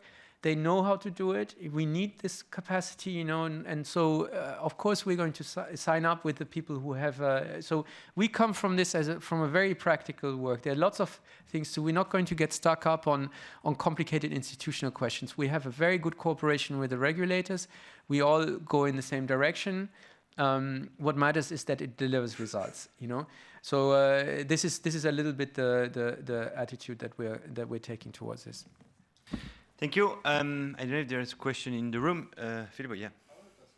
Is there a mic? I think Amaya has a mic for you. Here, Filippo, here. I wanted to ask a question connected to this, actually, to Benoit and to Prabhat, but also I'd love to hear Karin and everyone else. So some of the experiences that we have in regulating privacy is that it's very hard to get technical expertise. And basically the DSA and the DMA are really requiring, upping the game over privacy regulators. They're really, really going to get a lot of power, and a lot of power comes with a lot of responsibility, paraphrasing the knowledge. So my questions to you is how exactly are you preparing yourself over such a short amount of time to bring this expertise in? I mean, you're mentioning cooperation agreements with some of the research centers, like how much are you hiring in terms of personnel? Do you believe you have the resources to do this work properly? And then in particular, how do you plan to convince computer scientists to join your ranks when they're paid so much money to do something to, do advertisement targeting? And then, so how would you think about these questions? Well, first, thank you for giving me the opportunity to tell everybody that we have opened 10 positions at Arcom last week. You can find the position on LinkedIn, and the weather in Paris is much better than in Brussels. So you should apply to Arcom, not to the European Commission. That's the first point. Second point, I worked in telecommunication regulation for a long time. I thought that we would have the same issue. How do we get the engineers to work for us where the industry is paying so much? And you know what? People, you need money to live, you don't live for money. And it's not an issue. Honestly, it's not an issue, because what you can, well, the pleasure of regulating, honestly, I've been doing that for a long time. I've joined the telecom regulator coming from the World Bank. I divided my salary by 2. I still haven't recovered my salary. I don't care. It's not an issue, first thing. Second thing, but still, it's something we really had in mind. I remember when we were cooking the idea of the DSA, like many people, part of this whole group, as Prabhat mentioned it, several years ago, and we thought, how can a regulator attract all the resources? And at some point say, the regulator should not try to attract all the resources. Because at the end of the day, you have too much resources. We are dealing with all the information which underpins the democracy. I suspect at this point, if you do that, you speak Chinese or Russian, and what I'm saying is not a compliment. So in a democracy, you do the contrary. You just do small regulators, and you really try to focus where you make the difference and to empower people. And that's how we ended up saying, but we want people who are skilled, who understand computer science while they are young. Where do you find them? Well, you find them with academics. And that's why we also came up with this idea. We have to put at the heart of the DSA access to data for the academics, because they are going to build the knowledge, they are going to train the people, and that's how we will operate at scale, and we'll have the capacity to balance the power of platforms. So we are trying to get the democracy to operate at scale, to face the platform. 10 position open. So, I mean, this is a question I get a lot, and I just want to say a little bit experiences from interviewing candidates, you know. The people who come and join us, and I think it's really very important to mention, you know, they come with a certain amount of passion and a mission, you know. They want to come and they want to work for something that has a sense of purpose, and I think this is really, really important. So a lot of, you know, there's, you know, we do get a lot of interest. I mean, between us and the center in Sevilla, you know, we have some 1,500 expression of interest. Actually, it is completely bottlenecked and stalled our recruitment and selection process. And this is also my opportunity to apologize for all of those who are still waiting for a response from us. You know, so we've not been able to screen all the interest there, and there's some amazing talent in the pool. You know, so our bottleneck is not attracting talent. Our bottleneck is recruiting it. You know, so this is just the practical the practical things. So lots of people are passionate about wanting to join us, and you know, and I'm sure over time more people will come and want to join us. I think it helps a bit that. And I hope that we're conveying this with Benoit, because I think we've been a duo on many panels now. But there's a bit of a startup element to what we're doing, you know. And I think this makes it exciting. This makes it interesting. You know, this is not the ordinary administrative procedures that we have. You know, and people in our team, they end up having to do lots of unexpected things that they didn't probably sign up to, and I think this is also attractive, you know. So I don't necessarily think that we have a problem in this thing. Now the question that you are asking implicitly is how much is enough, you know, and there I think you know, there's no real standard, you know. There's what is an adequately resourced regulator, you know. So we can look at benchmarks from other, you know, from the friends in London, or we can look at benchmarks from other sectors, you know. But I don't think this gives you the right answer. You know, the right answer, I think, for the Digital Services Act is that we work in federation with national authorities and with the experts, with the best experts in the European Union. And I think this is a bit the magic of Europe, you know. And somehow, when I started, you know, you think, my God, how does this all work together? You speak all the different languages, and so this is never going to work, you know. But the magic of Europe is that it actually works somehow, you know. And this is also something that I know that Karen Melchior, who's on the Parliament here, you know, this is also something that characterizes the work in the Parliament. You look at the Parliament and the different. We had you know, I don't know, a dozen committees involved in the Digital Services Act, you know. But actually, remarkably, you know, people come to a coherent position quickly on the Digital Services Act and negotiation position. So I think it's simultaneously harder and easier than what you imply in your question. Thank you. We are about to close this panel, so maybe I will do a last to the tab with each member of what is the main message in 1 minute that you want to this audience here on site and online remember from your intervention. So maybe I will start with you, Karen. The main message that you want to convey now. That we have a very powerful piece of legislation that we need to start using, and the platforms need to start applying it already now, because otherwise we will be after them. Thank you. Inge. Yeah, I would also say that we really need to be optimistic on what these frameworks can achieve. And of course, there are challenges to be overcome in the implementation, but we have, I agree, very strong mechanisms now in the law. So now it's a matter to actually applying them in practice. So I think we need to be optimistic, and I'm optimistic that it will make a big change. Benoit, there is the 10 position, which I think is your main message, 10 position in a startup in Paris. No. But then? 3 years ago, I went to meet with Dominique Cardon, who was the head of the Media Lab in Paris, one of the laboratory specialized on social media, and tell him, we want to work with you. And he looked at me and said, you know, Benoit, I'm an academic. I don't want to work for the CSA, for ARCOM. So I said, oh, God, no, let's give it another try. You, academics, you are part of the solution. That's what the DSA has done, which is so incredible, so new. That's what Prabhat said. You are part of the solution, and one of the key tasks of the regulators is to empower you. So just look at it that way, and that's what will make the difference. That's what will make the success of the DSA. Because I know that in a couple of years from now, we will see teams coming back, not only whistleblower, but with concrete academic work demonstrating that, yes, there is an increased risk of anorexia for young women who use some platform. And just by having this result public, produced by academics, half of the job will be done.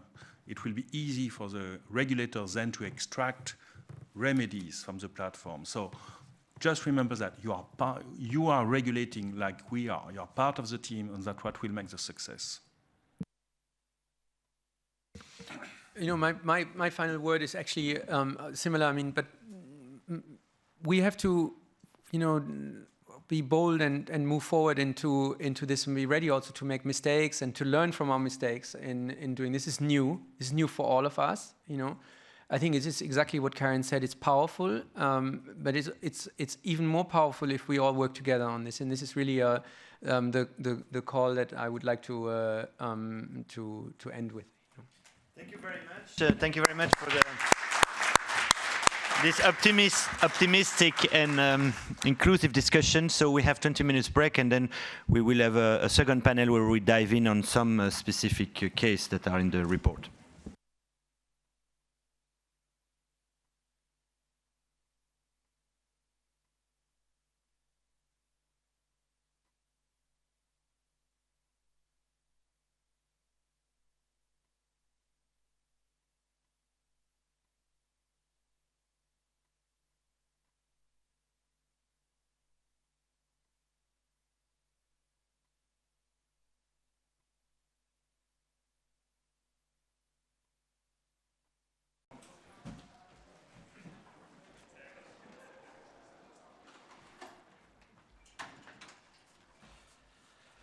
So the idea of this second panel is to dive in maybe on some issue that were discussed in the report. Some case studies. I mean, we discussed a lot about the case studies on the access of data for researchers, but there are other case studies which are mentioned in the report in the context of advertisement, for instance, access to advertisement. And so we have the two other authors in the panel, but also we have two newcomers, Chloe, she's at Ofcom, the UK media and telecom regulator, and which will have a big role in the context of the equivalent of the DSA in the UK, the Online Safety Bill.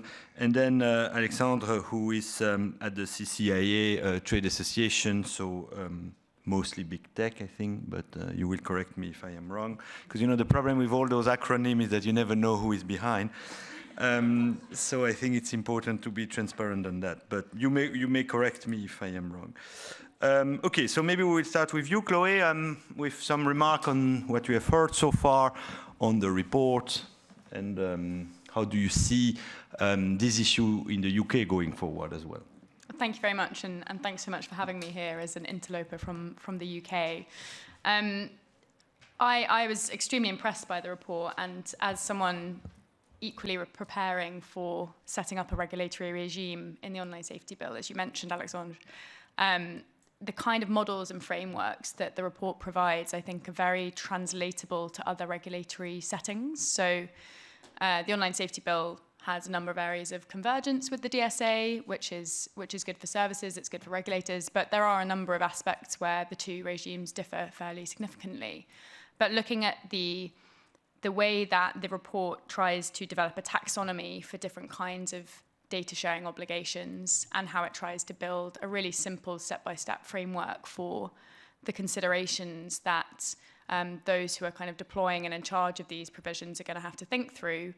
Those match up really well with the preparations we're thinking about at Ofcom, which I think speaks volumes to how kind of useful and practical the outcomes of the report might be for not just the DSEs and the Commission, but also the broader regulatory community thinking about online safety around the globe.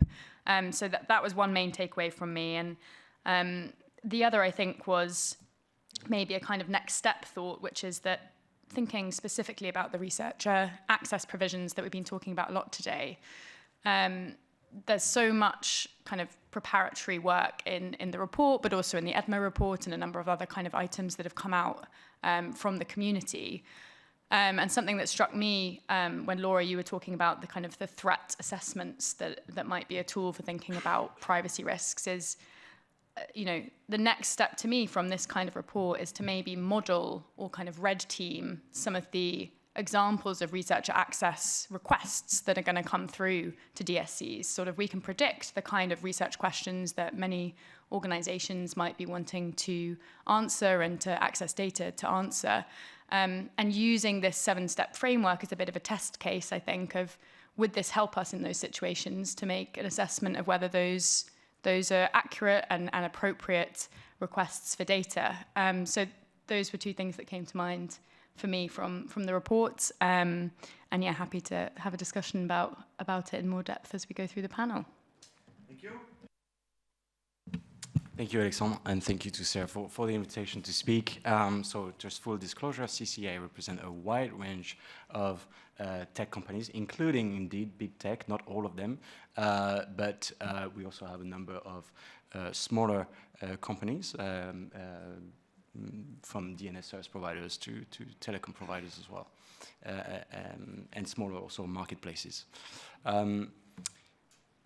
So looking at the report, I would concur with Chloe and pretty much everybody else. It's a great report. I think we would probably have comments on some parts. I think we talked a little bit about, the previous panel talked about trade secrets and the weighing of interest when trade secrets is at stake, or in intellectual property. Generally, that's probably something where we might have a few reservations here and there. But on balance, I think the report is great, because what this does is, it doesn't really matter what legislation we're talking about when it comes to transparency obligations, yes, and data access requests.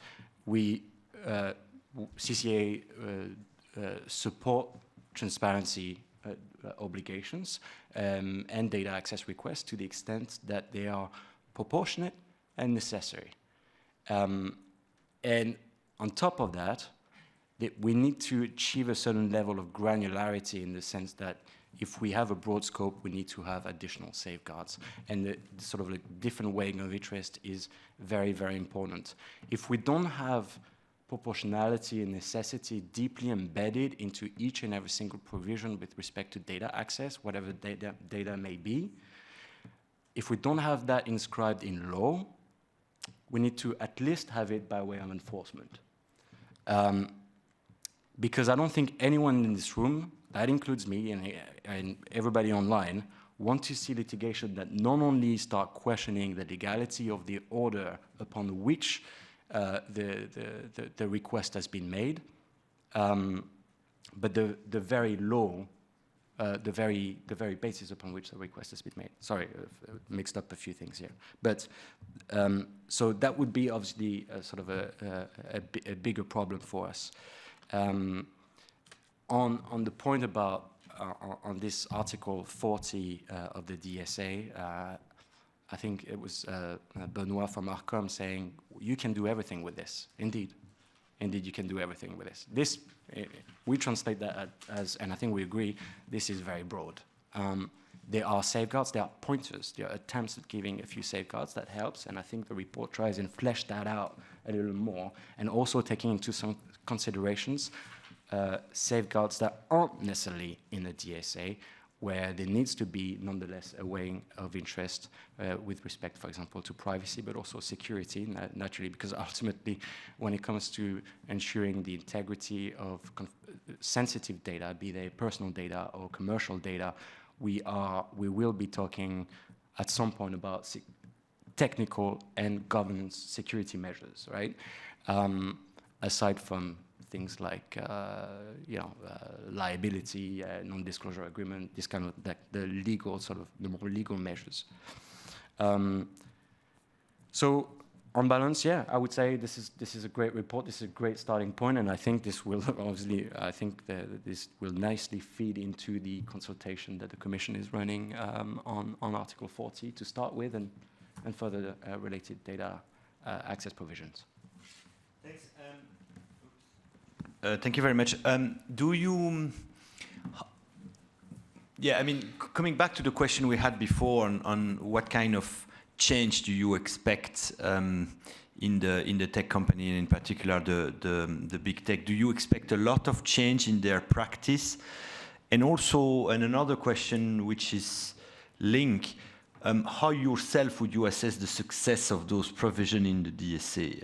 If in 5 years, what is the things you would like to see in 5 years, and you will see, okay, that's showing that the DSA has been implemented in a proportionate manner and also in an effective manner. So, one thing is, do you see how do you? I mean, you are the trade association, but I guess you are in constant contact with your members. So how are you preparing for that, or how are they preparing for that? And then the second question is, how do you assess the would you assess the success of the DSA?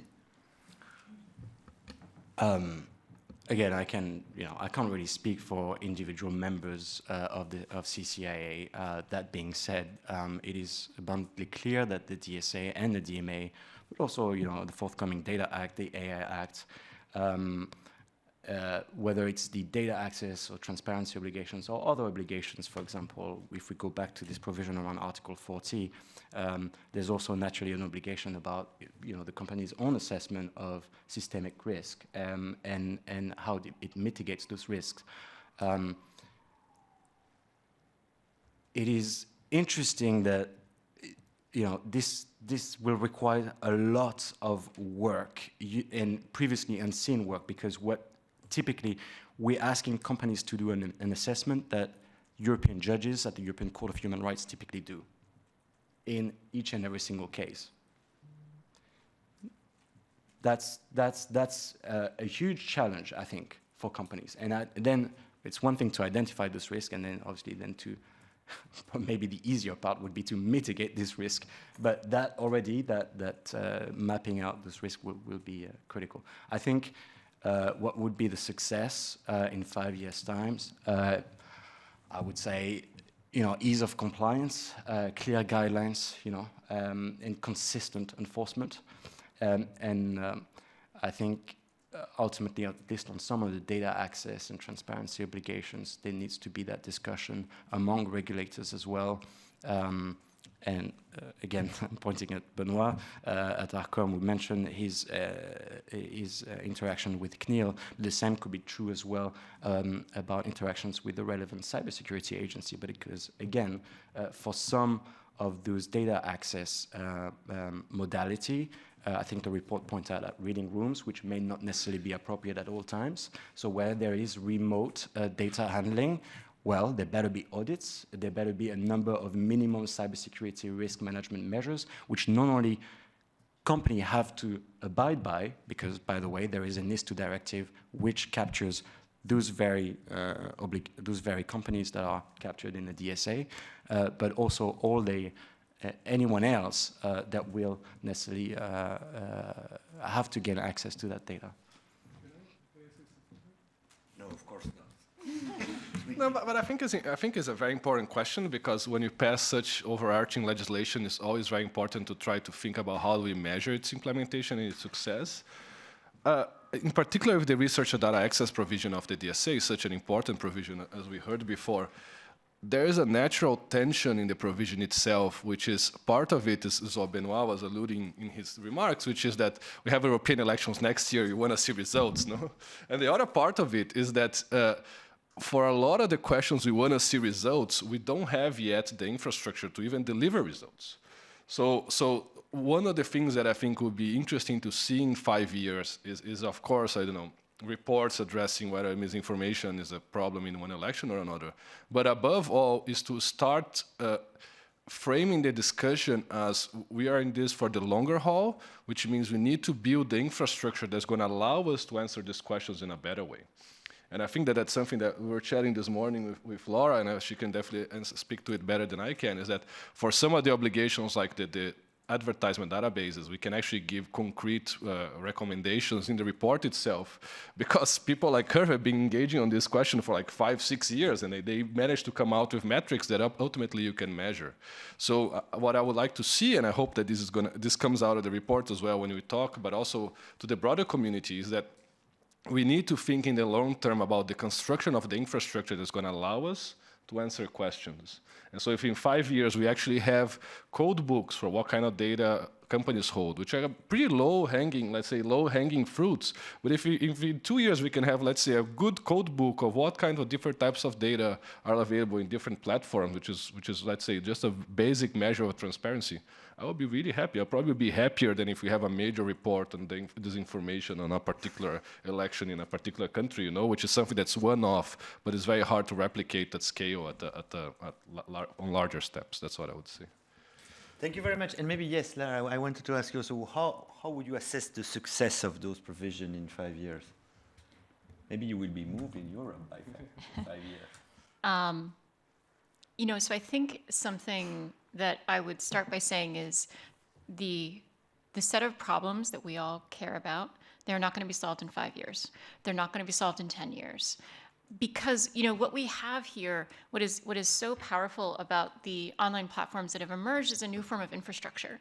When we developed like tall ships that enabled trade between continents, they also brought disease. They brought terrible pandemics that would create horrendous outbreaks in cities every time ships came in. But no one said, hey, let's cut off trade. And it's because the new infrastructure brings tremendous benefits. I think for all of us who work on studying online harms, we do it because we love this technology. We love what it has enabled, the good that it has brought, and we want to figure out how we can have that good without killing quite so many people. I really think of large online platforms a lot like the drug industry, in that they do so much good. They save so many lives, and until they were adequately regulated, they also killed a lot of people. So that's not good that wasn't good for the drug industry either. It was not good for the drug industry that they had really terrible experimental practices where people were killed in drug studies. It wasn't good that we didn't have safe manufacturing practices for pharmaceuticals. None of these things weren't good for society, and they weren't good for the companies.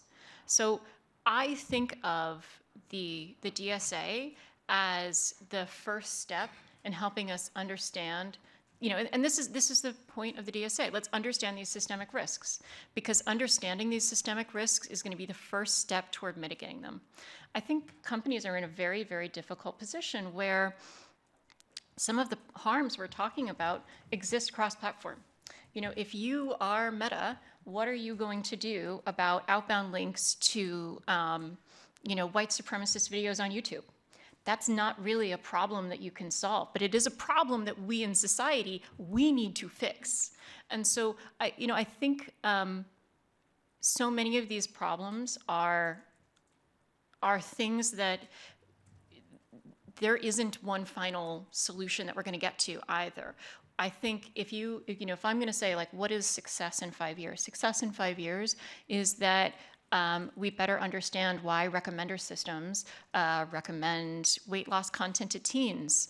If we can understand why they recommend financial fraud to older users, if we can start to understand these harms, that's going to be the first step in developing, mitigations and eventually safety standards. Because I do think that's where we're going, where we can give platforms good frameworks and good guidance so that they can, deliver value to their users without delivering harm along the way. But we just don't know what those are going to be. And I think that's going to be an ever-evolving standard. Thank you. Yes, Chloe, the same question, maybe not for the DSA, but for your own bill. And also then another question on the cooperation with the European institution and the Commission in particular. So, we had this cooperation were frozen for a while because of this Northern Ireland Protocol, but I guess now the issue are going better. So how do you see the success, but also how do you see your cooperation with, and also with people like Benoit and others regulators? And I may remind the people online, don't hesitate to ask your question via Zoom, and the people here as well. I mean, we'll take some question then after Chloe has to those two questions. Thank you. I'll take the one about effectiveness or success first. And the two things I wanted to say there were, firstly, I think there's different levels at which we'll need to measure success. So I'll lean here on the example we've had of the past 2 years of regulating video sharing platforms in the UK. So that includes platforms like Twitch and TikTok and Snap under our video sharing platform regulations. And there what we've done is there are kind of two levels of evaluation, I suppose. One is per platform. So there are specific goals for those platforms that are closely supervised under that regime. There is a kind of framework of understand, assess, and improve that we use for that. So there are kind of quite clear, timely, time-bound, kind of achievable and measurable goals that we can look at for the kind of 1 to 3 year period to think, have we met the goals that we're setting out at the beginning? But the second level is kind of organizational, and I suppose here, as a regulator, I think there's a job to be done in clearly communicating what the regulator's own priorities and goals are for the next 5 years and consulting on that. So that's something that we'll be doing as Ofcom in our first consultation once the online safety bill passes through Parliament, hopefully in the near future, is setting out some strategic priorities that we think should be kind of the focal point for our work in the first few years, because these regimes are huge. There's an enormous amount in the DSA, there's an enormous amount in the online safety bill. You cannot hope to tackle every single harm that is listed under the legislation. So I think kind of clarity from the regulatory perspective of kind of the high-level objectives and priorities, what we seek to achieve in the first 3 to 5 years, but also kind of really measurable metrics and evaluation plans for specific services that you want to see improvements in. I'd say those are the two things that maybe need to happen. To your question about cooperation, we are excited and always open to kind of collaboration and engagement with the Commission, with the DSCs. We already do engage very, very closely with a number of the member states directly on these and are members of a number of the broader European bodies that converge and discuss a number of these kind of regulatory matters. So look forward to continuing on that front.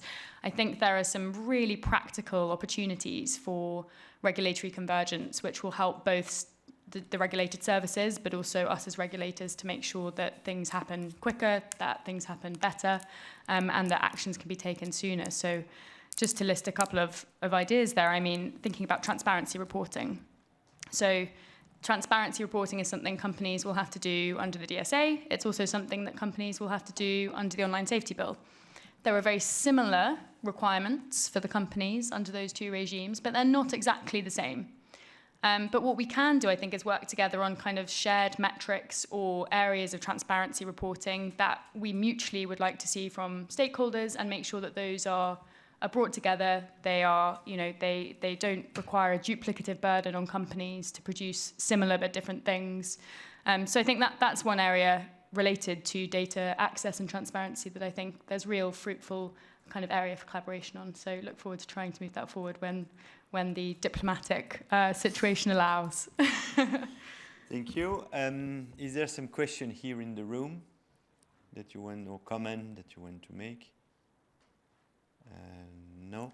Laura, I will also benefit from the fact that you are from the US, and also maybe if you can tell us a bit how the US community, the research or beyond, see that law, and how do you think it will be used by the US academic community, and also do you think that will also help a movement at the legislative level in the US? Now, I know that's much more speculative, but I mean, on those two questions, how do you see the kind of Brussels effect of the DSA or those provisions that you have studied in a way? US researchers are very, very excited about the DSA because there's just nothing like it.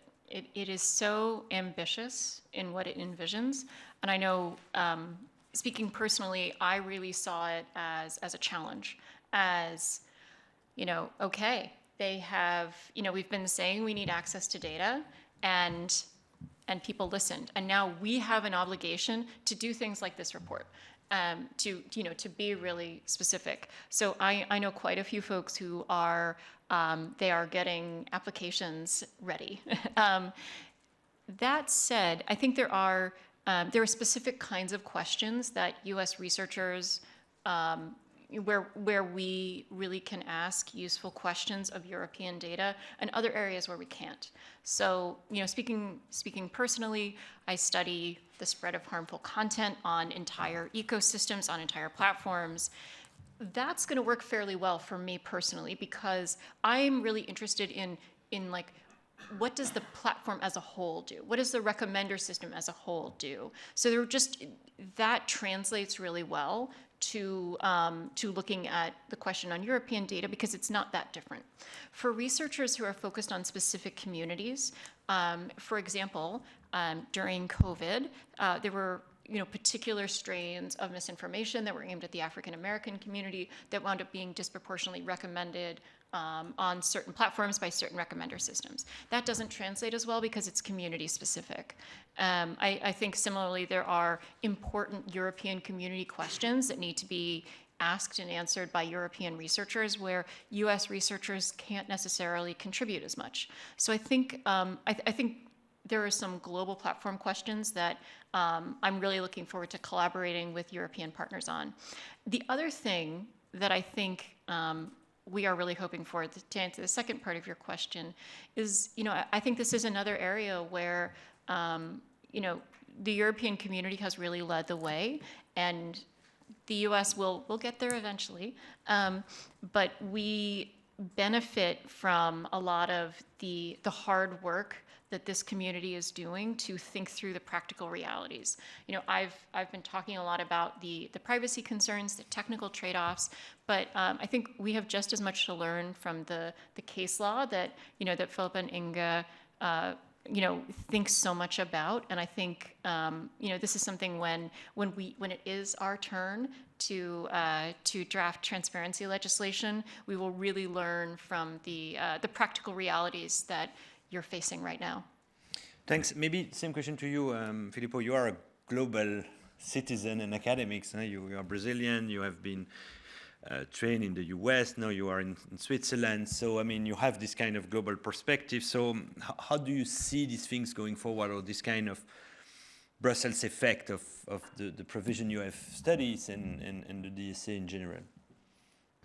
I mean, I agree with Laura. I think it's interesting that we have, a couple of very large reports on these topics, but like the Edmo report that was actually chaired by Rebecca Tremble, who is as American and is based in the US. And then Laura is helping draft. I'm also engaged in this report as well, despite being Brazilian.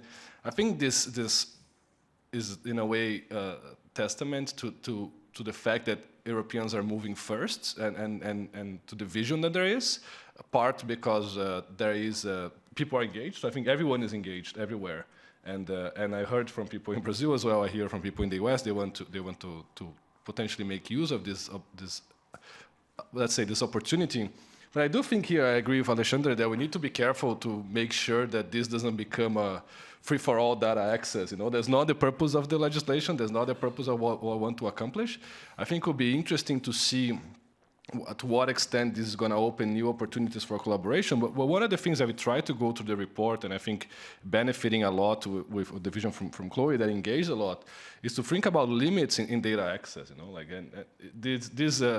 the DSA is extremely broad, but still only applies to European data and to things happening that touch on Europe. And so part of the things that we try to do was to try to go through these questions. And it will be interesting to see how engagement through the community, and I think both academics and regulators and also the companies are going to help us delimitate a little bit the scope of the data access in a way that becomes actionable. Because ultimately, regulators and companies are going to be flooded with requests, and they're going to have to prioritize somehow. And if we don't have any kind of general principle on how we think about what is a worthy question versus what is not a worthy question, this is going to become a problem. And in this case, I think it's perfectly reasonable that one of the questions of what is a worthy question is like, how much does it impact Europe in terms of systemic risk? And then hopefully the US is going to do its homework and pass a similar obligation there that allows us to do other types of research in other types of areas. But we should be careful not to try to bite too much and end up not biting anything, because then I think companies have a good point to say that this is just too broad. You don't have any limitation. It's not proportional at all. You cannot just force me to do everything that you want just because you passed a law. Thank you. Maybe, Alexandre, if I can come back to you, maybe on that question also, on how do you see the influence of this law beyond Europe, and do you have the impression that some of your members may say, okay, I mean, we have to give those access to those data to US research, to European researcher on European data. Maybe we could do the same for American data to US researcher. I mean, whether they would extend it, and also on the Cogen test or the Cambridge Analytica test that was mentioned before by Prabhat and others. How do you see that thing? Because you were saying, and rightly so, and Filippo was mentioning, I mean, we have to be careful also. I mean, so how? Yeah, I mean, do you have some idea of how to do practically this Cogen test? And then the Brussels effect of the law. Sorry, the Cogen test being... the Cambridge Analytica test. So right. To be sure that those data do not end up in bad hands, either people who want to provide for political ad, or some Russian or other foreign countries which doesn't necessarily want that the liberal democracy is flourishing in Europe. Yeah, from a security perspective, as soon as confidential or highly sensitive data, be it again commercial, it can also be extremely personal data, is passed on to a third party, that becomes potentially a vulnerability endpoint. And how do we sort of make sure that the researcher does not become a vulnerability, right?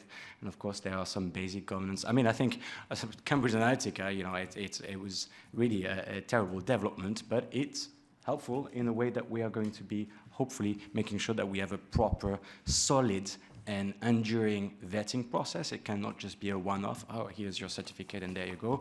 No, there needs to be adequate purview by the enforcement agencies. That's absolutely critical. There is also needs to be, I think, a shared responsibility. I don't think it should entirely fall on the researcher whatsoever. But I think if something goes awfully wrong, we need to prepare for that. Who's responsible for it? Who's liable for it? We need to prepare for that. So these are maybe some elements to your latter question. The first question, I think, related to the Brussels effect. Yes, I think any flagship legislation, the world is watching. This is what this town does, and then some jurisdictions, or oftentimes several jurisdictions, will take inspiration and then add their own sort of flavor to it. The key here, and here I'm drawing experience from GDPR, is how do we make laws interoperable? How do we make laws that, that are relatively similar? They don't have to be like, the same, but it just facilitates the job of any tech company, no matter how big it is, and if they are subject to relatively similar proportionate obligations. That's for sure, transparency obligations. Just to the point that we both made, actually, about the need to have proportionality and necessity embedded in the way it's enforced. Let's remember and I see some people in the room will know that, in 2014, the Court of Justice struck down an entire directive It was the Data Retention Directive, simply because, well, for two reasons. The scope was way too broad, and the obligations, the safeguards, here it was privacy safeguards, were just, they weren't just enough privacy safeguards, not meaningful safeguards. And so we definitely don't want to come to a situation. This Data Retention Directive was not even about access by public bodies or researchers or whatever. It was all the obligations that companies needed to take in the event that law enforcement community, law enforcement agency were to get access to electronic communications data. Just to put that in perspective a little, that they are certain safeguards, sort of a constitutional nature, beyond whatever safeguards or lack thereof there may be in legislation. Thank you. Yeah, just to add quickly on this issue of safeguards, I think while Article 40 is novel and is new, some of the trade-offs that are written in the report about the considerations that will have to be weighed up are not new. I'm thinking here about regulators around Europe and the world have a long history of formally requesting information from regulated services. This is, of course, not the same as third-party researchers receiving data and information, but that process entails assessments of proportionality of what you can and can't ask for from a regulated service, including many of the things listed in the report, legal concerns, security concerns. It's also required the establishment of trust between regulated stakeholders and regulators, that there are appropriate systems in place for data security, for non-leakage of information. So while these are slightly different, and obviously the publication element of providing data to third-party researchers adds an extra element of risk and assessment that's required, the nature of the safeguards and trade-offs involved are not entirely new. And there are lessons, I think, to be learned from the existing efforts of regulators to require regulated services, including some of those who will be regulated under the DSA and the VLOPs and the very large online search engines, to provide data and information. So I do think we can look to other sectors of the communications world and to other regimes, regulatory regimes, to kind of teach us some lessons in how that is applied in practice. Can I just add something here?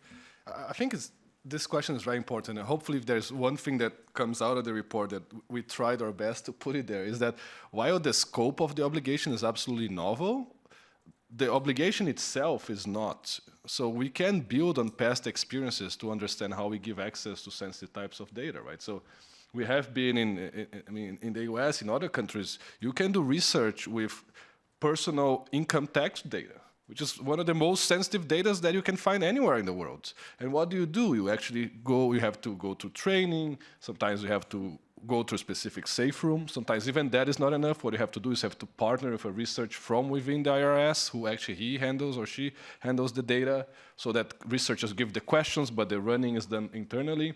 So I think that is to say that while some of the things that we're going to have to develop new infrastructure, we're going to have to develop new technologies to ensure that Article 40 works in practice, we should not forget that it's not like we're just starting to give access to data to people to do their work. This has been happening for a very long time. And what we try to do is to try to bring a bit of this knowledge into these new applications. And then in some ways, help develop some safeguards so that access is proportional, because I also agree with something that Lara said, is that the DSA, as much as it's a job for regulators, is also something for the research community. It's going to be up for us to up the game and help develop protocols that we don't have right now on how to balance privacy and other types of consideration. I think the Edmond report is an amazing first step, but it's a first step.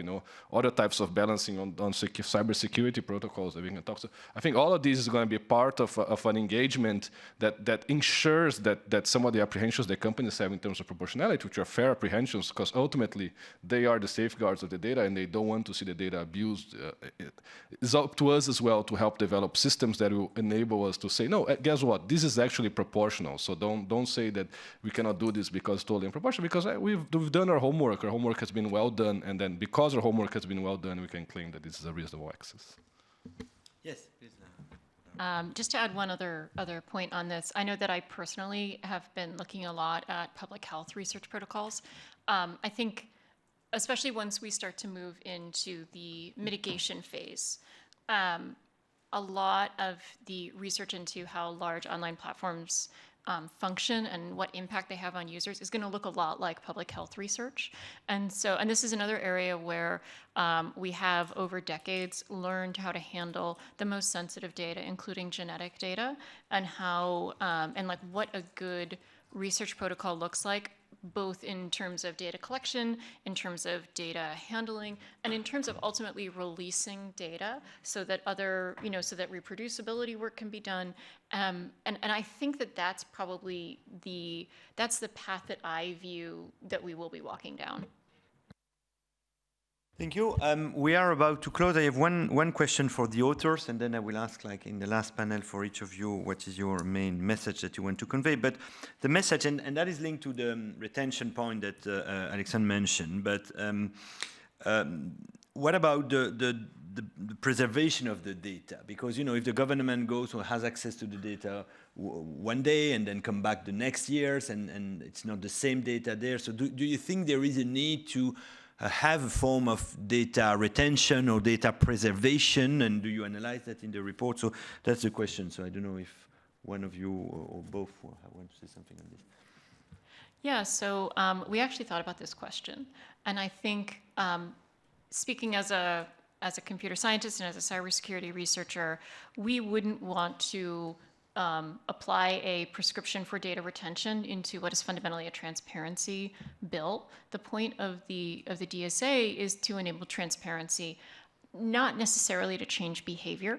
There's a lot of reasons why it's a very good idea to minimize the data that you retain for security and privacy reasons. So, I think if Europe wanted to ask and decide questions on data retention, that's kind of a separate ball of wax than I think the DSA is really attempting to do. And so we thought about that and decided that that's not here. Okay, you want to add something? I think I'll add just to say that data minimization is at the core of any type of data privacy, and there's a good reason for it. It's like, and so to the extent that some part of, I don't think it was the goal of the report to say like, oh, data retention should be for, I don't know, 2 years should be the retained data, because these questions are very hard to answer ex ante, and I think it goes a bit to the Cambridge Analytica question as well, is that the way that you do this is by ensuring that you have adequate oversight and adequate protocols, but the specific answer on how much data is enough, for how long, what kind of safeguards should be granted, this is going to be specific to each request. And it's important to acknowledge this as well, that there is a limit on how far you can go with general principles. But overall, data minimization is, when Inge mentioned in the beginning, the 3 principles that should guide implementation, I do think that they're important. The first is that the law tells you where to go, and I think that's very important to remember. Some kind of balancing has been done by legislators, and we should acknowledge and recognize this balancing, and we may like or dislike, but that's their job to do it, not ours. The second is that whatever we want to do, data minimization is a core principle. And the third that I think is connected is the principle of least intrusive implementation, which is that if there's a way of doing the same work in a way that's less, let's say, intrusive, we should do it as well. So I think these are all three important guidelines. Thank you. So let's go in that order for the main message that you want to convey to the audience. Thank you. I'm going to cheat and have 2 very short ones. So the first is that I think from an international perspective, a kind of plea that picking up models and frameworks like this that can be translatable across different regulatory regimes is really helpful. And so a big thank you to the report authors, but also, I suppose, a forward look to kind of regulatory collaboration and using frameworks and models like this to make sure that we are aligning where it's helpful and possible. And the second would just be to say that Ofcom, if the bill stays as it is at the moment, will have to consult on its own researcher access report within the next couple of years, and would love to work with the groups in the room and online and make sure that we're getting as much expert input into that process as we can. Thank you. Alexandre? Yeah, also, I'll try and be short with 2 very short messages. The first one, the most obvious one, I would invite the European Commission, I think, well, there was an entire team here today, to, again, take a good look at this report, because I think, ultimately, we can subscribe to most of its findings. It's a very well-balanced report, and with at least particularly on Article 40, given that there's a consultation, I think this comes at the right time.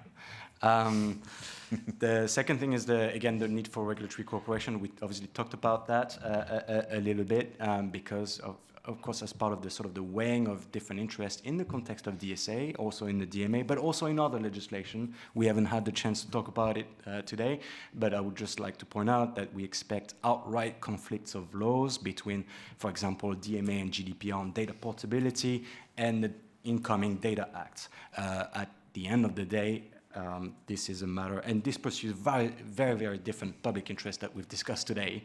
But at the end of the day, we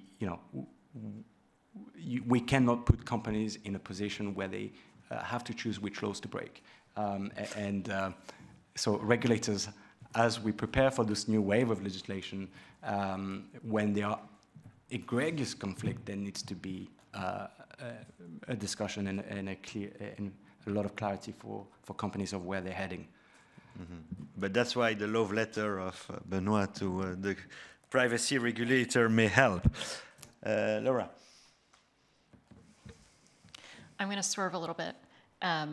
So I think something that I didn't necessarily anticipate going into this process was exactly how much benefit there was going to be from having, from this cross-disciplinary approach. I mean, I wanted to do this because the thing that's warmed my heart, that people have said multiple times today, is this is practical. That's all I ever want to do in life, is things that someone's going to use. But something that came up multiple times in the drafting process is, I would say something like, but it would be better if it was this way. And, Filippo and Inga would say, but that's not the law. The law is this. And I'm like, oh, fine, okay. And similarly, there would be times when, they would, where you would say like, oh, well, we can just leave this vague. And I'm like, no, we can't. We are going to nail down these technical details because that is what I'm here to do.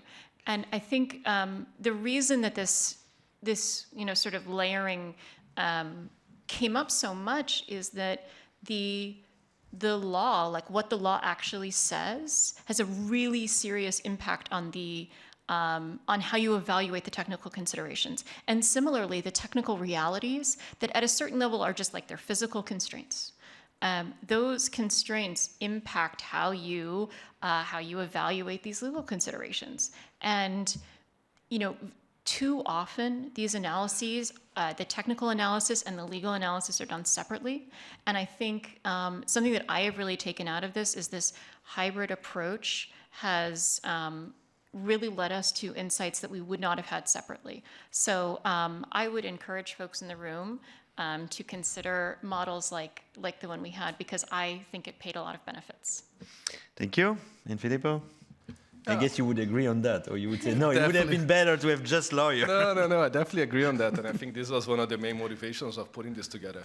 I think I'll finalize by saying that we as a researcher community have been kind of asking for this for years, and we finally have a tool, and it's time to get our hands dirty. I think a lot of people who do research, they tend to like to do it from the ivory tower, like, oh, I'm just watching the world, I don't want to influence, I write my papers, and that's fine. Someday someone is going to read it. I mean, I'm exaggerating, but just for effect. I do think it's time to really get the hands dirty. I think that regulators are open. Our conversations with them have been great. They are in a way overwhelmed because there's a lot of work to be done. And so engage, like there's a public consultation open, people should participate.